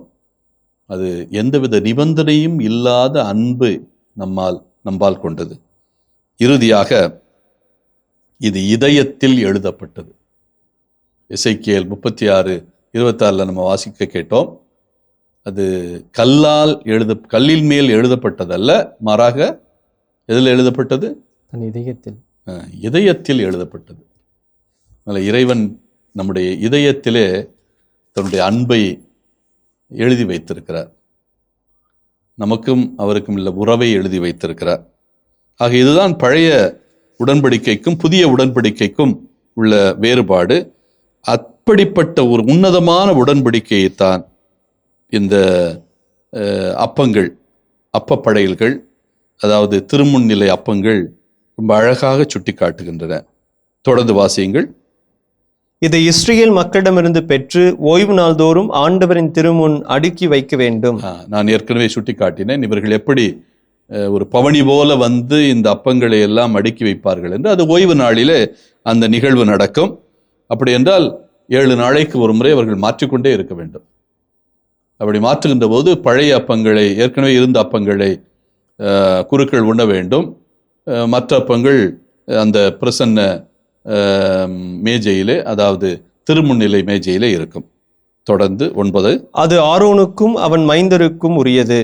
ஆரோனும் அவருடைய பிள்ளைகளும் இந்த அப்பத்தை உண்ண வேண்டும், ஏனென்றால் அது தூயது. இது இங்குதான் நாம் ஒரு நிகழ்ச்சியை பார்க்கிறோம். தாவீது காலத்தில் நடந்த நிகழ்ச்சி. இதை நான் ஏற்கனவே ஒரு முறை சுட்டி காட்டியிருக்கிறேன். இந்த அப்பத்தை குருக்கள் மட்டும்தான் உண்ண வேண்டும். ஆனால் என்ன நடந்தது? அபியத்தார் குருவாக இருந்தபோது காணிக்கை அப்பங்கள் கூடாரத்தில் இருக்கிறது, சந்திப்பு கூடாரத்தில். அந்த நேரத்தில் தாவீதும் அவனுடைய நண்பர்களும் பசியோடு வருகிறார்கள். அபியத்தார் இடத்துல உணவு இல்லை கொடுப்பதற்கு. ஆனால் இவர்கள் பசியோடு இருக்கிறார்கள். உடனே என்ன செய்தார்? இந்த காணிக்கை அப்பங்களை எடுத்து அவர்களுக்கு உணவாக கொடுத்தார். அதை யாருமே, குருக்கள் தவிர வேறு யாரும் உண்ணக்கூடாது. இருந்தாலும் அதை அபியத்தார் அவர்களுக்கு கொடுத்தார். ஏனென்றால் பசிதான் இங்கே முக்கியம், மனிதனுடைய மனிதநேயம்தான் முக்கியம். அதை மனதில் அவர் வைத்ததால் அவர் தான் தவறு செய்கிறேன் என்று அறிந்தும் செய்தார். அது பசியை போக்குவதற்காக. அதற்காக இது சுட்டிக்காட்டப்படுகிறது. ஏனென்றால் இந்த அப்பங்களை குருக்கள் மட்டும்தான் உண்ண வேண்டும். ஏனென்றால் இது தூயது, இது தூய பலி. எப்படி நெருப்பு பலிகளிலே 2 விதமான பலிகள் இருக்கிறது. தூய பலி ஒன்று, இன்னொன்று முழுவதுமாக எரிக்கப்பட வேண்டிய பலி, அதை யாருமே தொடக்கூடாது. இந்த பலி தூய பலி. அதனால இதில் இருக்கிற அப்பங்களை குருக்கள் உண்ணலாம். இது நெருப்பு பலியில் குருக்களுக்கு சேர வேண்டிய பகுதி. அதை நினைவுபடுத்தி தான் இந்த அப்பத்தை குருக்கள் உண்ணலாம் என்று சொல்லப்பட்டிருக்கிறது. தொடர்ந்து, ஏனெனில் அது தூயதின் தூயது, ஆண்டவரின் நெருப்பு பலிகளில் அது அவர்களுக்கு சேர வேண்டிய உரிமையாகும். ஆக இந்த 12 குலங்களை நினைவுபடுத்துகின்ற அப்பங்களாக இவை இருக்கின்றன. இன்னொன்று நாம் மனதில் நிறுத்தி பார்க்க வேண்டும். இந்த 12 குலங்களை மட்டும் இந்த அப்பங்கள் சுட்டி காட்டவில்லை. நாம் புதிய ஏற்பாட்டிலே பிற்காலத்தில் பார்க்கிறோம், இயேசு தன்னையே வாழ்வு தரும் அப்பமாக சுட்டி காட்டுகிறார். அப்பங்கள் என்பது வாழ்வாதாரங்கள். அப்போ இந்த வாழ்வாதாரங்கள் என்பது வாழ்வை சுட்டி காட்டுகின்றது. அப்பங்கள் உண்ணாவிட்டால் உயிர் வாழ முடியாது. இஸ்ராயல் மக்களை பொறுத்த மட்டில் அப்பம்தான் அவர்களுடைய அடிப்படை உணவு. அந்த அடிப்படை உணவே இந்த பலிபீடத்தின் மேல் இருக்கிறது. இந்த காணிக்கை அப்ப மேஜையின் மீது இருக்கிறது. அது இறைவனை குறிக்கிறது, இறைவனுடைய வாழ்வை குறிக்கிறது, இறைவன் தருகின்ற வாழ்வை குறிக்கிறது. எனவே இந்த நிலையிலும் இந்த அப்பங்களை நாம் பார்க்க முடியும். இந்த காணிக்கை அப்பங்கள், திருமுன்னிலை அப்ப மேசையில் இருக்கிற திருமுன்னிலை அப்பங்கள் 12 கோத்திரங்களை மட்டும் சுட்டி காட்டவில்லை, இறைவனே வாழ்வாக இருக்கிறார், இறைவனே உணவாக இருக்கிறார் என்பதையும் நமக்கு முன்னால் எடுத்துரைக்கிறது. 24ஆம் அதிகாரத்தினுடைய 3வது பகுதி 24:10 முதல் 23 வரை. இது ஒரு நீண்ட பகுதி. இதற்கு என்ன தலைப்பு கொடுக்கப்பட்டிருக்கிறது என்றால், இஸ்ராயல் மக்கள் அவர்களை பொறுத்தமட்டில் ஒரு முக்கியமான குற்றம் என நினைப்பது இறைவனை பழித்துரைப்பது. ஆங்கிலத்தில் பிளாஸ்பமி என்று சொல்வார்கள். இறைவனை பழித்துரைப்பது, அதை அவர்களால் ஒரு காலம் ஏற்றுக்கொள்ள முடியாது. அப்படி பழித்துரைப்பதற்கு எதிராக அல்லது பழித்துரைத்தல் குறித்த சட்டங்கள். அப்படி யாராவது இறைவனை பழித்துரைத்தால், யாவையை பழித்துரைத்தால் அவர்கள் எப்படி நடத்துவது, இதற்கான சட்டங்களை, இது விரிவான சட்டங்கள் என்று சொல்ல முடியாது என்றால் லேவியர் புத்தகத்தில் அவ்வளவு விரிவான சட்டங்கள் எல்லாம் இல்லை. நீங்கள் அதற்கு பிந்திய காலத்தில், இயேசுவுக்கு பிந்திய காலத்திலே பார்க்கிற போது, குறிப்பாக இயேசுவினுடைய பிந்திய காலத்திற்கு ஏறக்குறைய 400 ஆண்டுகளுக்கு பிறகு இங்கே இந்த சட்டங்கள் எல்லாம் விரிவான சட்டங்களாக மாறி இருக்கிறது. இந்த பழித்துரைத்தல் பற்றிய நீண்ட அதிகமான சட்டங்கள் சுட்டி காட்டப்பட்டு இருக்கிறது. அந்த அடிப்படையில் நம்ம பார்த்தோம் என்றால், இங்கே இருக்கிற சட்டங்கள் எல்லாம் குறைவான சட்டங்கள். குறிப்பாக இதில் ஒரு நிகழ்வை மட்டும் எடுத்து சொல்லி அந்த நிகழ்வுக்கு ஒரு தீர்வு போல சில விளக்கங்களை தருகிறார், அவ்வளவுதான். அந்த அடிப்படையில் நாம் இப்பொழுது இந்த பழித்துரை குறித்த சட்டங்கள் யாவையை பழித்துரைப்பது குறித்த சட்டங்கள் என்ன என்பதை பார்ப்போம். முதல்ல 10 முதல் 12 வசனங்களிலே ஒரு நிகழ்வை சுட்டி காட்டுகிறார். அந்த நிகழ்வை சொல்லி இதற்கான தீர்ப்பு என்ன என்பது போல இங்கே ஒரு விளக்கம் இருக்கிறது. ஆக 10ஆம் வசனம், இஸ்ரேல் இனத்து பெண்ணுக்கும் எகிப்திய ஆணுக்கும் மகனாக பிறந்த ஒருவன் இஸ்ரேல் மக்களோடு வந்திருந்தான். அவனுக்கும் இஸ்ரேல் ஆண் ஒருவனுக்கும் பாளையத்தில் சண்டை ஏற்பட்டது. ஆக இந்த வாக்கியமே இந்த பாலைவனத்திற்கு வந்தவர்கள், மோசேயோடு கூட வந்தவர்கள் இஸ்ராயேல் மக்கள் மட்டும் அல்ல, பிறரும் வந்திருக்கிறார்கள் என்பதை சுட்டி காட்டுகிறது. இதைத்தான் நான் ஹபிரு என்கிற வார்த்தையின் அடிப்படையில் விளக்கி சொன்னேன். இந்த ஹபிரு என்கிற வார்த்தை யாக்கோபினுடைய புதல்வர்களை மட்டும் சுட்டி காட்டவில்லை, எகிப்தில் அடிமைப்பட்டு கிடந்த எல்லா மக்களையும் அது குறித்து காட்டியது. இந்த ஹபிரு என்றாலே சட்டத்தை மதிக்காதவர்கள் என்று பொருள். அதாவது இவர்களெல்லாம் அடிமை நிலையில் இருக்கிறார்கள். அப்போ அடிமை நிலையில் இருக்கிறவர்களுக்கு சட்டமெல்லாம் ஒரு பொருட்டாக இருக்காது. என்றால் சட்டத்தை பார்த்தாலே அவர்களுக்கு வெறுப்பாக இருக்கும். அதனால் அதை ஆங்கிலத்தில் சொல்லுகிற போது இந்த லாலஸ் கிரவுட் என்று சொல்லுவார்கள், சட்டத்தை மதிக்காத கூட்டம். அப்படித்தான் இந்த ஹபிரு என்கிற சொல்லுக்கு பொருள் கொடுக்கிறார்கள். இவர்கள் சட்டத்தை முழுமையாக வெறுக்கிறவர்கள். அப்படிப்பட்ட கூட்டத்தைத்தான் ஒன்று சேர்த்து ஒரு புதிய சட்டத்தையே இறைவன் கொடுக்கிறார். மோசே சட்டம் என்பது ஒரு புதிய சட்டம். ஆனால் இவர்கள் அடிப்படையிலேயே சட்டத்துக்கு புறம்பாடவர்கள். என்றால் எகிப்து நாட்டிலே அடிமைப்படுத்தப்பட்டு கிடந்தபோது சட்டத்தை வைத்துதான் எகிப்தியர்கள் இவர்களை ஒடுக்கினார்கள். அதனால அதற்கு அவர்கள் மேல் ஒரு வெறுப்புணர்வு இருந்தது. அந்த சிந்தனையில் நாம இங்கே பார்க்கிற போது, அப்ப எகிப்திலிருந்து வந்தவர்கள் இஸ்ராயல் மக்கள் மட்டுமல்ல, அதாவது யாக்கோபினுடைய பிள்ளைகள் மட்டுமல்ல, மற்றவர்களும் வந்திருக்கிறார்கள். இப்ப என்ன நடக்கிறது? இப்படி எகிப்தியனுக்கும் இஸ்ரேலுடைய பெண்ணுக்கும் பிறந்த ஒருவன் இருக்கிறான். அவன் வந்திருக்கிறான். அப்பொழுது அவனுக்கும் இஸ்ராயேல் இனத்தைச் சேர்ந்த ஒருவனுக்கும் ஒரு சண்டை நடக்கிறது. இஸ்ரேல் பெண்ணின் மகன் ஆண்டவரின் திருப்பெயரை இழந்தான், எனவே அவனை மோசேயிடம் கொண்டு வந்தனர். ஆக என்ன நடக்கிறது? இந்த எகிப்திலிருந்து வந்த அதாவது இஸ்ரேல் இனத்தை சாராத ஒருவனுடைய மகனுக்கு இப்பொழுது ஒரு பிரச்சனை. அவன் யாவே இறைவனை இகழ்ந்து பேசுகிறான், பழித்துரைக்கிறான். அப்படி பழித்துரைக்கின்ற போது அவனை மோசே இடத்திலே அழைத்து வருகிறார்கள். ஆனால் மோசே என்ன செய்கிறார்? இந்த பெண் இஸ்ராயல் இனத்தை சார்ந்தவள், தான் இனத்தில் சேர்ந்தவள். இப்ப இந்த இவனுக்கு என்ன தண்டனை கொடுக்க வேண்டும்? 12ஆம் வசனம். ஆண்டவரின் திருவுளம் அவர்களுக்கு வெளிப்படுத்தப்படும் வரை அவனை காவலில் வைத்தனர். ஆக இந்த பிரச்சனைகளுக்கெல்லாம் இப்பொழுது சட்டங்களே இல்லை. யாவையை பழித்துரைக்கிறது ஒரு புதிய நிகழ்வு. இப்ப இந்த நிகழ்வுக்கு மோசே இடத்துல ஒரு சரியான சட்டம் இல்லை. இந்த சட்டத்தை இப்பொழுது யாரிடத்தில் எதிர்பார்க்கிறார்? ஆண்டவரிடத்திலே, யாவே இடத்துல எதிர்பார்க்கிறார். யாவே இதற்கான சரியான தெளிவை சொல்ல வேண்டும். அதனால அந்த தெளிவு வருகின்றது வரை இவன் காவலிலே வைக்கப்படுகிறான். யாவையை பழித்துரைத்தவன் காவலிலே வைக்கப்படுகிறான். நீ இறைவனை, அவருடைய பெயரை வீணாக சொல்லாதே என்று சட்டம் இருக்கிறது.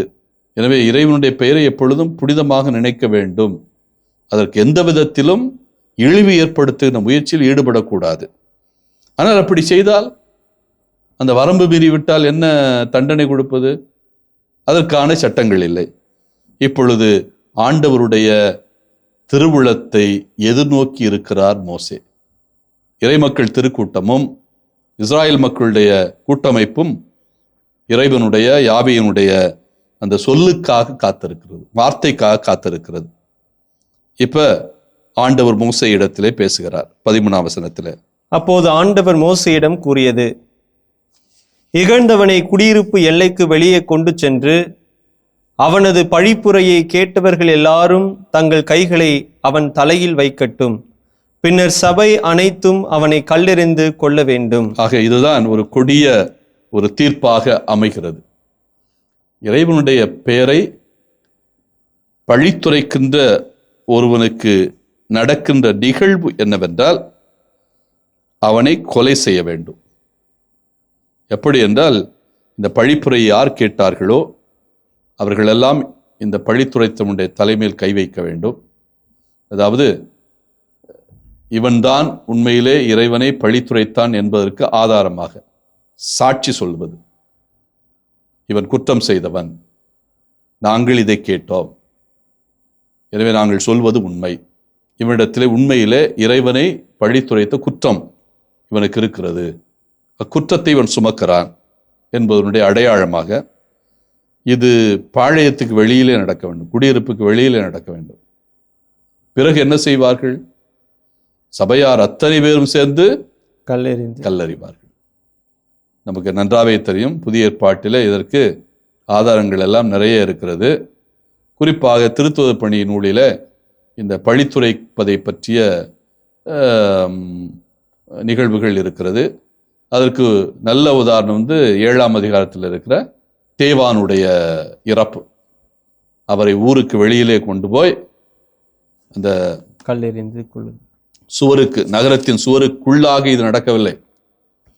இன்றைக்கு அவரை அழைத்து சென்ற அந்த வாயிலுக்கு அது நகருக்கு வெளியில் தான் இருக்கிறது. நகருக்கு வெளியில் இருக்கிற அந்த வாயிலில், அந்த வாயிலுக்கே ஸ்தேவான் வாயில் என்றே பெயர் கொடுத்திருக்கிறார்கள். அதற்கு அருகில் தான் அவருடைய இறப்பு நிகழ்ந்தது. அவரை கொலை செய்தார்கள், அவரை கல்லெறிந்து கொன்றார்கள்.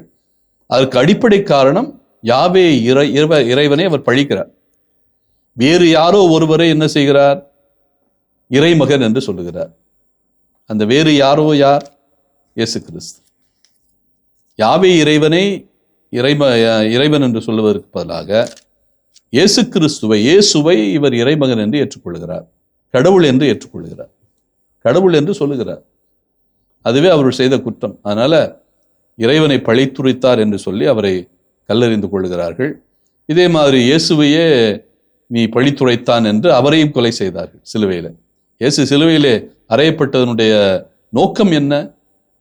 யூதர்களை பொறுத்த மட்டில் அவர் மீது சுமத்திய குற்றம், அவன் தன்னை கடவுளாக்கிக் கொள்கிறான். தன்னை கடவுளாக்கிக் கொள்கிற எவனும் உயிர் வாழக்கூடாது.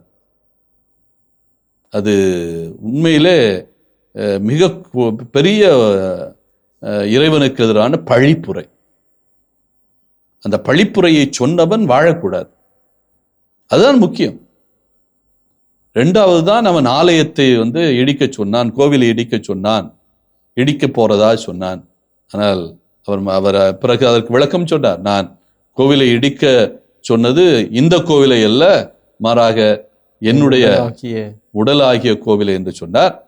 இருந்தாலும் இந்த ரெண்டு கருத்துக்கள் தான் அவர்கள் இந்த யூத சங்கத்தை பொறுத்த மட்டில், அவர்களுடைய சான்ஹெட்ரின் என்று அழைக்கப்படுகிற தலைமை சங்கத்தை பொறுத்த மட்டில் அவர்கள் முன்வைத்த குற்றச்சாட்டுகள் இயேசுவுக்கு எதிராக. நீங்கள் நற்செய்திகளில், எல்லா நற்செய்திகளிலும் நீங்கள் ஒட்டுமொத்தமாக பார்த்தீர்கள் என்றால் அவர்கள் முன்வைக்கிற இரண்டு குற்றச்சாட்டு தலைமை சங்கத்துக்கு முன்னால் இவை இரண்டு தான். அவன் ஆலயத்தை இடிக்க சொன்னான், தானே கடவுள். இரண்டாவது, தானே தன்னை கடவுள் என்று அறிவித்தான். அதனால தலைமை குரு உடனே என்ன பண்றாரு? வழக்கமாக இந்த பழிப்புரை கேட்டால் தலைமை குரு என்ன செய்ய வேண்டும் என்றால் ஆடைகளை கிழிக்க வேண்டும். அதை செய்கிறார். இது யூத தலைமை சங்கத்துக்குள் அவர்களுக்குள் போட்ட ஏற்பாடு செய்த கூட்டத்திலே வெளிவந்தது. ஆனால் இந்த ரெண்டையும் வைத்து இவர்கள் இயேசுவுக்கு சிலுவை சாவு கொடுக்க முடியாது. என்றால் சிலுவை சாவு கொடுக்கக்கூடிய உரிமை யாருக்கு இருக்கிறது? ரோமியருக்கு இருக்கிறது. யூதர்கள் யாருமே ரோமைக்கு அடிமைகளாக இருக்கிறதுனால யாரையும் கொல்லக்கூடிய உரிமை அவர்களுக்கு கிடையாது. யூத சட்டத்தில் வகுத்து கொடுக்கப்பட்ட அந்த கொலையை கூட இவர்களால் செய்ய முடியாது. உதாரணமாக விபச்சாரத்தில் பிடிபட்ட ஒரு பெண்ணை கல்லால் எறிந்து கொள்ளலாம். அது சட்டப்படி, மோசையினுடைய சட்டப்படி அது செல்லுபடியாகும். ஆனால் ரோமை சட்டப்படி செல்லுபடியாக செய்ய முடியாது. எனவே இந்த நிலையில்தான் அவர்கள் இயேசுவின் மீது இந்த இரண்டு பழிகளை சுமத்துகிறார்கள். இந்த இரண்டு பழிகளும் குற்றங்களும் யாருக்கு போய் சேர முடியாது. யார் இயேசுவை கொலை செய்வதற்கு அதிகாரம் படைத்திருக்கிறார்களோ அவர்களுக்கு இது செல்லுபடியாகாது. அவர்கள் இதை ஒதுக்கி விடுவார்கள். இது உங்களுடைய சமய பிரச்சனை, நீங்களே தீர்த்துக் கொள்ளுங்கள், இதை எங்களிடமெல்லாம் இது கொண்டு வராதீர்கள் அப்படின்னு சொல்லிடுவாங்க. அதனால இவங்க என்ன பண்ணாங்க? இதற்கென்று வேறு குற்றச்சாட்டுகளை தயார் செய்கிறார்கள். என்ன குற்றச்சாட்டு? சீசருக்கு, இவன் செசாருக்கு எதிராக வரி செலுத்தக்கூடாது என்றான். ஆனால் இயேசு எந்த காலத்திலும் சொல்லலை. செசாருக்குரியது செசாருக்கும், கடவுளுக்குரியதை கடவுளுக்கும் செலுத்துங்கள் என்று தெளிவாக சொல்லியிருக்கிறார். இவரும் அதற்குரிய வரியை கட்டி இருக்கிறார். ஆனால் பொய் சாட்சி. இது ஒரு குற்றச்சாட்டு. செசாருக்கு வரி கட்டாதீர்கள். இன்னொரு குற்றச்சாட்டு, தன்னை யூதர்களின் அரசன் என்று சொல்லிக் கொண்டான், தன்னை அரசனாக்கி கொண்டான். மெசியா, எபிரேய சொல் மெசியா, கிரேக்க சொல் கிறிஸ்து. தன்னை கிறிஸ்துவாக்கி கொண்டான், தன்னை மெசியாவாக்கி கொண்டான். அப்படி என்றால் ஒரு கிளர்ச்சியாளன், யூதர்களை ரோமியர்களுடைய அரசாட்சியிலிருந்து விலக்கி எடுத்து செல்லக்கூடிய ஒரு புரட்சியாளர். இதுதான் ரோமியர்களுக்கு கோபத்தை ஏற்படுத்துகிறது. பிலாத்து இயேசுவை கொலை செய்வதற்கான ஒரு தெளிவான சித்தாந்தத்தை அவனுக்கு கொடுக்கிறது. இந்த 2 குற்றச்சாட்டையும் அவன் கேட்டுக்கொண்டு சும்மா இருக்க முடியாது. நாளைக்கு அவனுக்கு கேள்வி வரும். இந்த 2 குற்றச்சாட்டும் கடுமையான குற்றச்சாட்டு, நீ எப்படி இவனை விடுவித்தாய் என்ற கேள்வி வரும். அதனால அவன் யோசிக்கிறான், கேட்கிறான், நீ மெசியாவா, நீ யூதர்களின் அரசனா என்று இயேசுவிடத்தில் துருவி துருவி கேட்கிறான். ஆனால் அவனால் சரியான நிலைப்பாட்டை எடுக்க முடியவில்லை. இது உண்மையா பொய்யா என்கிற நிலைப்பாட்டை எடுக்க முடியவில்லை. இருந்தாலும் அவன் இந்த 2 குற்றச்சாட்டும் கடுமையான குற்றச்சாட்டு. நாளைக்கு உண்மை என்று வந்தால் யாருடைய பதவி பறிபோகும்? பிலாத்துவினுடைய பதவி பறிபோகும். அதனால தான் என்ன பண்றான், இயேசுவை மரண தண்டனைக்கு உட்படுத்துகிறான். இதில் யூதர்கள் ரொம்ப தெளிவாக காய் நகர்த்துகிறார்கள். உண்மையான குற்றச்சாட்டை மறைத்து பொய் குற்றச்சாட்டை, அரசியல் குற்றச்சாட்டை இயேசுவின் மேல் சுமத்தி பிலாத்துவை வளைத்து போடுகிறார்கள். பிலாத்துவுக்கு வேறு வழியே இல்லை. அவன் இவரை விடுவிக்கவே முடியாது. நாளைக்கு இந்த குற்றச்சாட்டு உண்மை என்று நிரூபித்தால் பிலாத்துவினுடைய பதவி பறிபோகும். ஆனால் இயேசுவை கொலை செய்வதனால இவனுக்கு பெரிய பிரச்சனைகளாம் இல்லை, இழப்புகள் எல்லாம் இல்லை. என்றால் இயேசுவை பொறுத்த மட்டில் அவர் ஒரு அடிமை. அடிமையை கொலை செய்வதற்கு யாருக்கும் உரிமை இருக்கிறது. யாரை பிலாத்து கொலை செய்ய முடியாது? ஒரு ரோமையனை பிலாத்து கொலை செய்ய முடியாது. அவனை கொலை செய்தால் இவனுக்கு பிரச்சனை. நாளைக்கு அவன் தப்பு செய்யவில்லை என்றால் இவனுக்கு பதவி போகும், உயிரும் போகும். ஆனால் ஒரு அடிமையை கொலை செய்வதால் அவன் தப்பு செய்தாலும் சரி, செய்யாவிட்டாலும் சரி, அவன் குற்றம் வைத்திருந்தாலும் சரி, குற்றம் வைக்காவிட்டாலும் சரி, அதனால எந்த விளைவுகளும் அவனுக்கு இல்லை. ஆனால் அந்த குற்றச்சாட்டு நிரூபிக்கப்பட்டு அவன் தப்பிக்க விட்டால் பிலாத்துவுக்கு பிரச்சனை. என்றால் குற்றச்சாட்டு பலமான குற்றச்சாட்டு, சீசருக்கு எதிரியாக இருப்பது போல, புரட்சியாளனாக இருப்பது போல. அந்த நிலையில்தான் நாம் இந்த பழிப்புரையை பார்க்க வேண்டும். பழிப்புரை என்பது யூதர்களுடைய சமய சித்தாந்தம். இங்கே இறைவனுக்கு எதிராக பழிப்புரையை சொல்லுகிறவர்களுக்கு கடுமையான சட்டங்கள் லேவியர் புத்தகத்தில் இல்லை. அதனாலதான் மோசே அதற்கான ஒரு விடிவை, தீர்வை பார்க்கிறார். அந்த தீர்வு பிரகாரம் என்ன நடக்கிறது? கல்லால் எறிந்து கொல்லப்பட வேண்டும். இதுதான் பின்னாலே வரிச்சட்டம் போல மாறுகிறது. இந்த லேவியர் புத்தகத்தில் சொல்லப்பட்ட அந்த இறைவன் மோசேக்கு கொடுத்த கட்டளையானது பின்னால் வருகிறவர்களுக்கெல்லாம் ஒரு வரி சட்டம் போல மாறிவிடுகிறது. தொடர்ந்து வாசியுங்கள். எவராவது கடவுளை இகழ்ந்தால் அவர் தம் பாவத்தை சுமப்பார் என்று இஸ்ரேல் மக்களிடம் சொல். எவராவது கடவுளை இகழ்ந்தால் அவர் தம் பாவத்தை சுமப்பார் என்று இஸ்ராயல் மக்களுக்கு சொல். அதற்கடுத்து ஆண்டவரின் திருப்பெயரை இகழ்பவர் கொலை செய்யப்படுவார். சபையார் கல்லால் எறிவர். அந்நியரோ நாட்டினரோ யாரெனும் திருப்பெயரை இகழ்கிறவர் கொல்லப்படுவார். ஆக கொலை செய்வது என்பது ஒரு சித்தாந்தமாகவே மாறிவிடுகிறது. இறைவனை பழிக்கிறவர்கள் வாழக்கூடாது. அவர்கள் தகுதி படைத்தவர்கள் அல்ல. என்றால் இறைவனுடைய பெயர் என்பது புனிதமான பெயர். அவர்தான் எல்லாத்தையும் படைத்தவர், எல்லாவற்றையும் ஆண்டு நடத்துகிறவர், வழி நடத்துகிறவர். எனவே அவரை பழித்துரைக்கின்ற குற்றம் ஏறக்குறைய அவருடைய படைப்பு செயலை எல்லாம், அவருடைய காக்கின்ற செயலை எல்லாம் புறக்கணிக்கின்ற ஒரு செயல், அவரை இல்லாதவர் என்று மாற்றுகிற ஒரு செயல். இறைவன் இல்லாதவர், அவர் ஒன்றுமே இல்லை என்கிற நிலைக்கு தள்ளுகின்ற செயல். எனவேதான் இந்த கட்டளை கொடுக்கப்படுகிறது, கொலை செய்கின்ற. ஆனால் ஒரு மனிதன் இன்னொரு மனிதனை கொலை செய்வதே அடிப்படையில் தவறான ஒரு சித்தாந்தம். ஏனென்றால் உயிரை பறிக்கிற உரிமை மனிதனுக்கு கிடையாது. என்றால் இந்த உயிரை மனிதன் படைக்கவில்லை, அப்படித்தானே? கடவுள் தான் இந்த உயிரை படைத்தார். இந்த உலகில் ஒவ்வொரு உயிருமே இறைவன் கொடுத்த கொடை என்று நாம் பார்க்கிறோம்.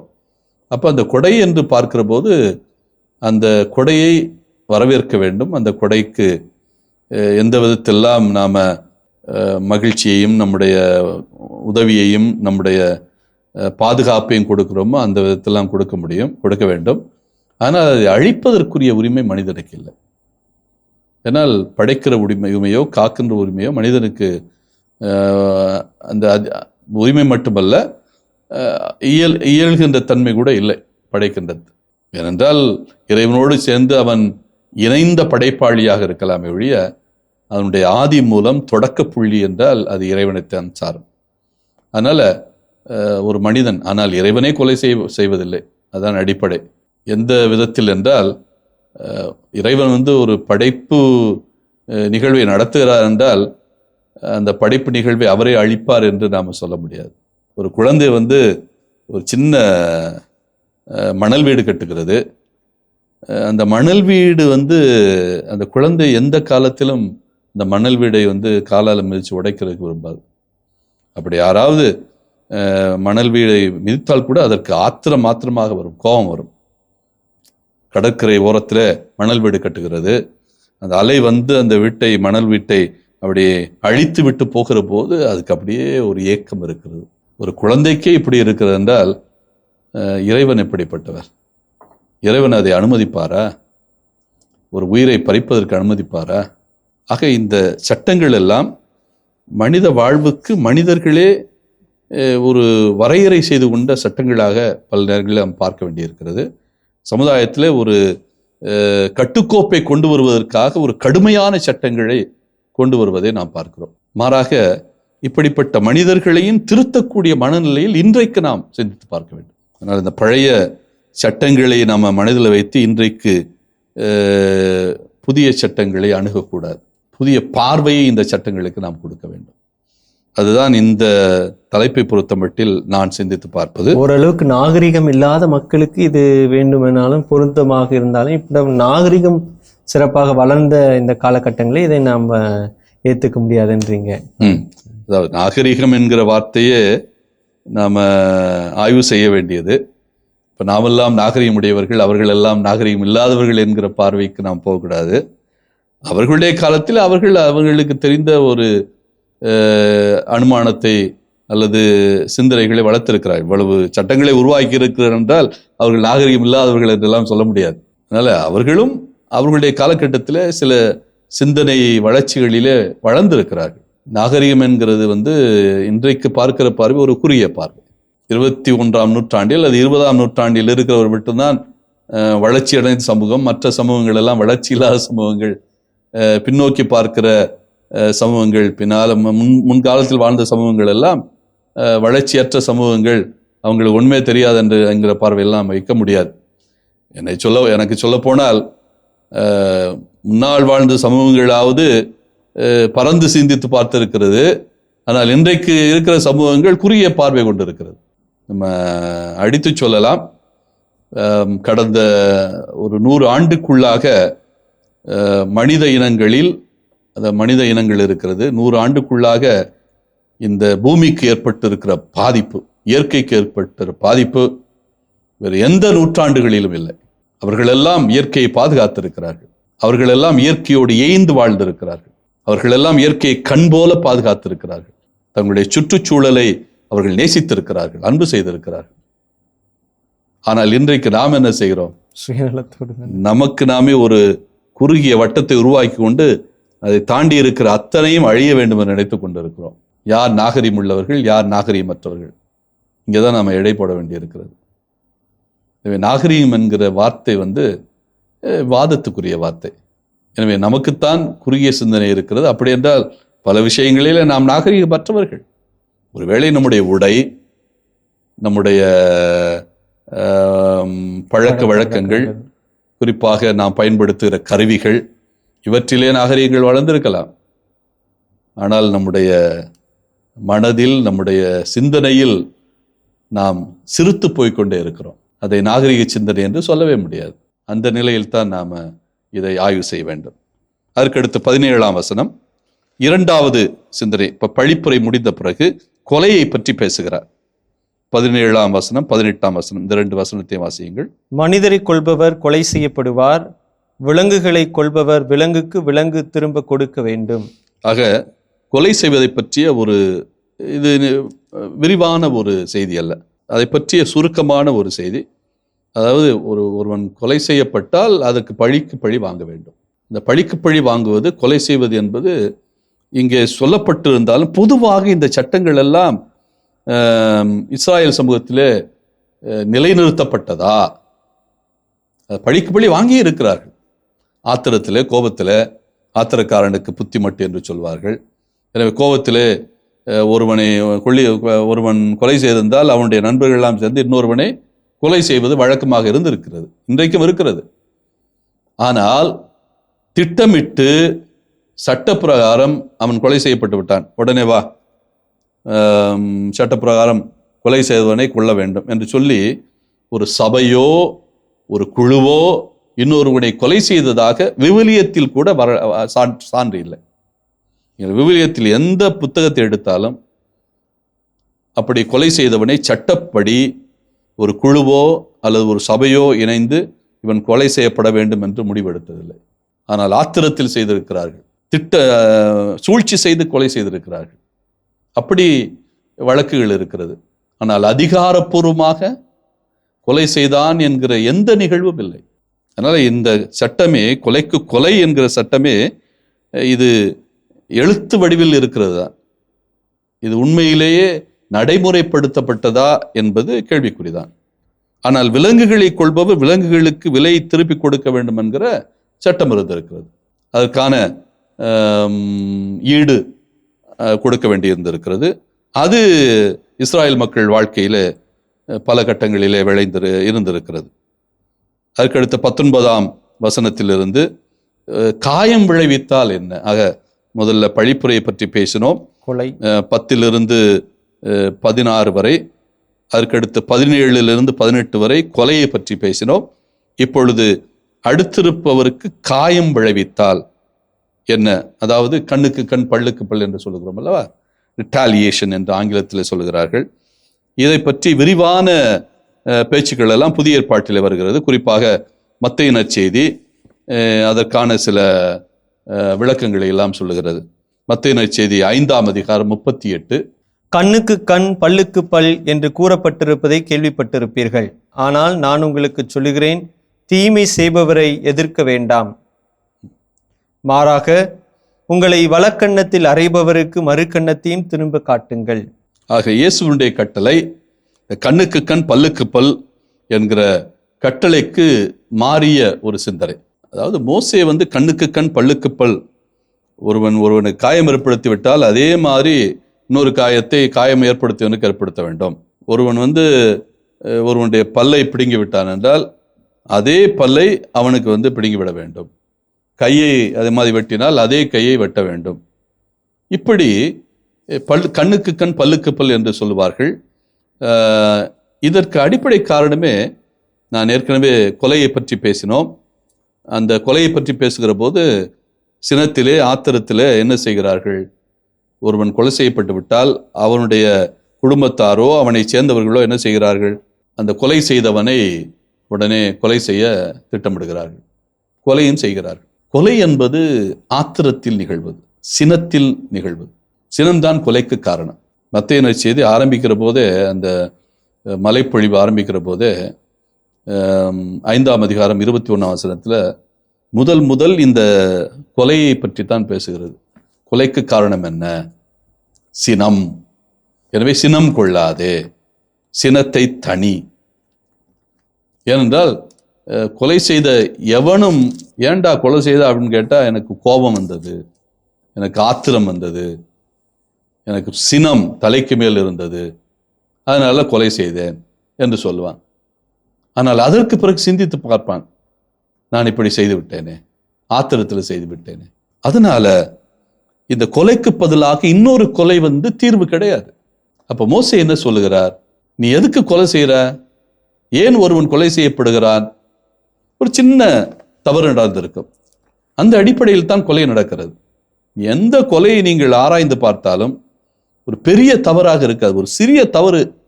அந்த தவறை சரியான முறையில் அணுகினால் நாம் அதை தீர்த்து விட முடியும். அதை சரியான முறையில் அணுகாதனால் அது எதிலே போய் முடிகிறது? கொலையில் முடிகிறது. அப்ப அதற்கு அடிப்படை காரணம் சினம். அதனால உனக்கு ஒருத்தன் பல்ல எடுத்துட்டான், உடனே உனக்கு என்ன நினைப்பு வருகிறது? என் பல்ல உடைச்சவனை நான் கொலை செய்வேன். தயவு நீ கொலை செய்யாது, அவனுடைய பல்ல மட்டும் எடு.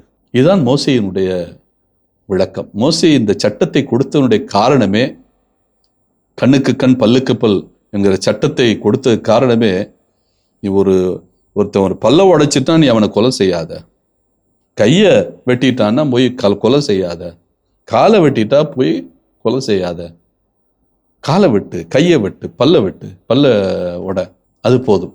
இது அவர்களுடைய முரட்டுத்தனத்திற்கு அடிப்படையில் மோசே கொடுத்த கட்டளை இஸ்ராயல் மக்கள். ஏன்னா ஒரு சின்ன தவறுக்காக என்ன பண்ணான், ஒரு மாடு பயிரை மேய்ந்ததுக்காக மாட்டையும் வெட்டுறான், மனுஷனையும் வெட்டுறான். மாட்டை விரட்டிட்டா முடிஞ்சு போச்சு. அது வாய் பேசாத ஒரு பிராணி தானே. அதுக்காக ஏன் மாட்டை வெட்டணும், மனிதனை வெட்டணும்? உன்னுடைய புத்தி பேதலித்து விட்டது, அவ்வளவுதானே. அப்ப அதற்கு பதிலாக கொஞ்சம் சிந்தித்துப்பாரு, சரி வேணா அவனுடைய காலை மட்டும் வெட்டு என்று ஒரு மாற்று கொடுத்திருக்கிறார், அவ்வளவுதான். அதனால மோசே கட்டளை அப்படியே நம்ம 21ஆம் நூற்றாண்டு வரை எடுத்துச் செல்ல வேண்டிய அவசியம் இல்லை. கண்ணுக்கு கண் பல்லுக்கு பல் என்பதை நாம் நடைமுறைப்படுத்த வேண்டிய அவசியம் இல்லை. அவர்களுடைய முரட்டுக்கணத்தனத்திற்காக இதை கொடுத்தார்.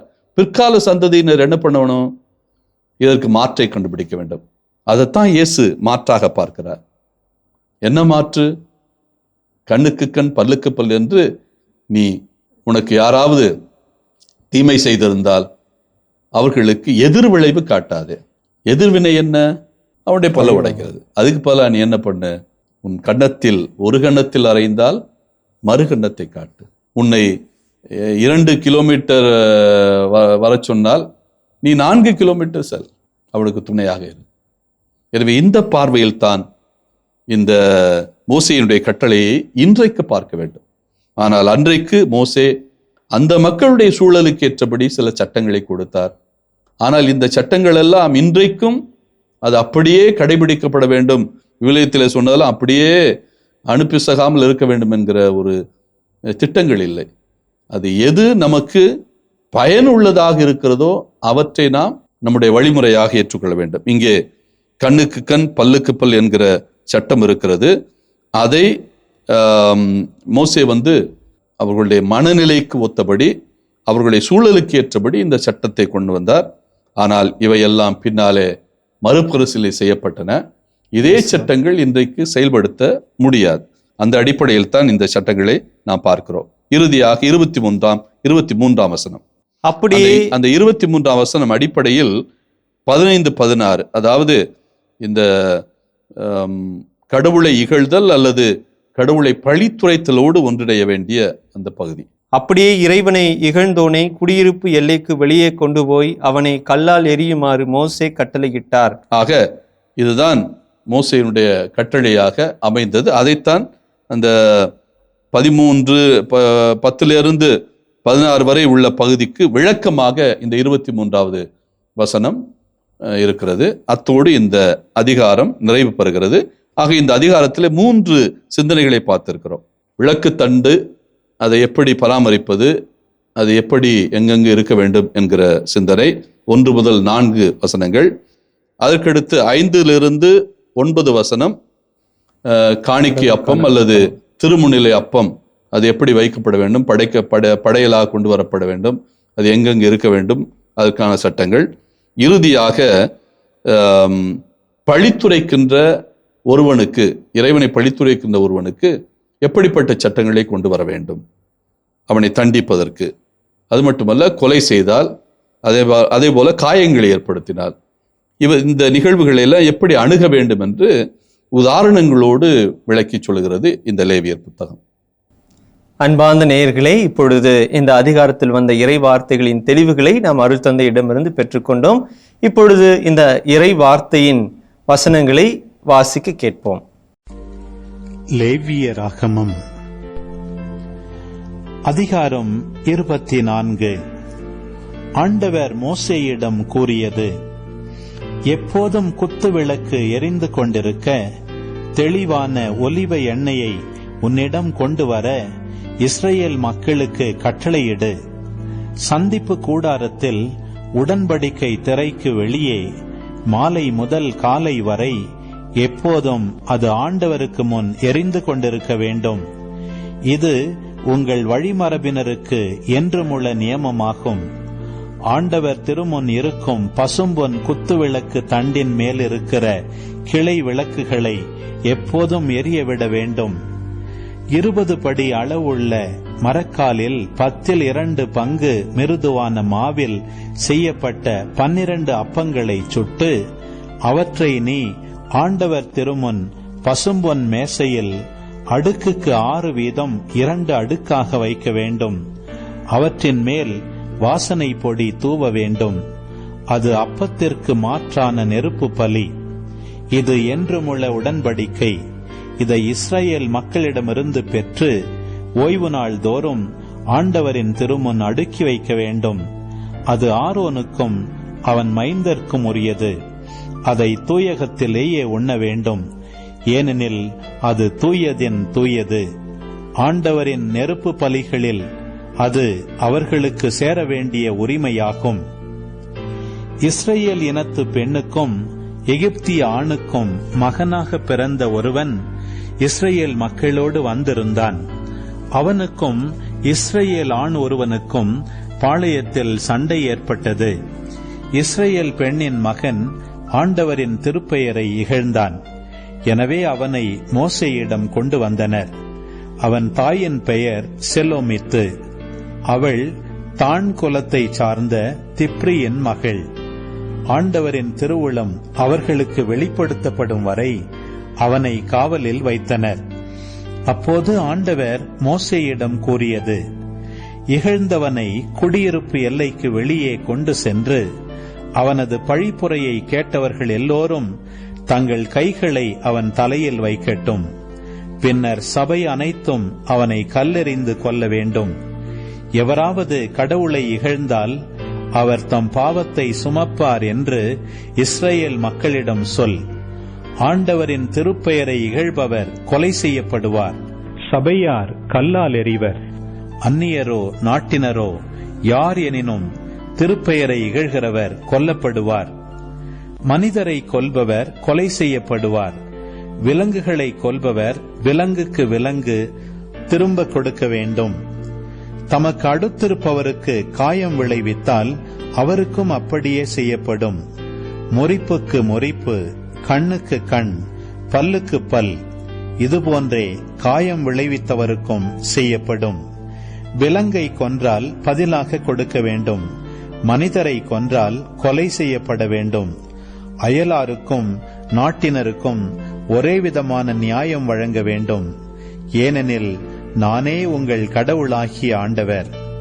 அப்படியே இறைவனை இகழ்ந்தோனை குடியிருப்பு எல்லைக்கு வெளியே கொண்டு போய் அவனை கல்லால் எறியுமாறு மோசே கட்டளையிட்டார். ஆண்டவர் மோசேயிடம் கூறியபடி அவர்கள் செய்தார்கள்.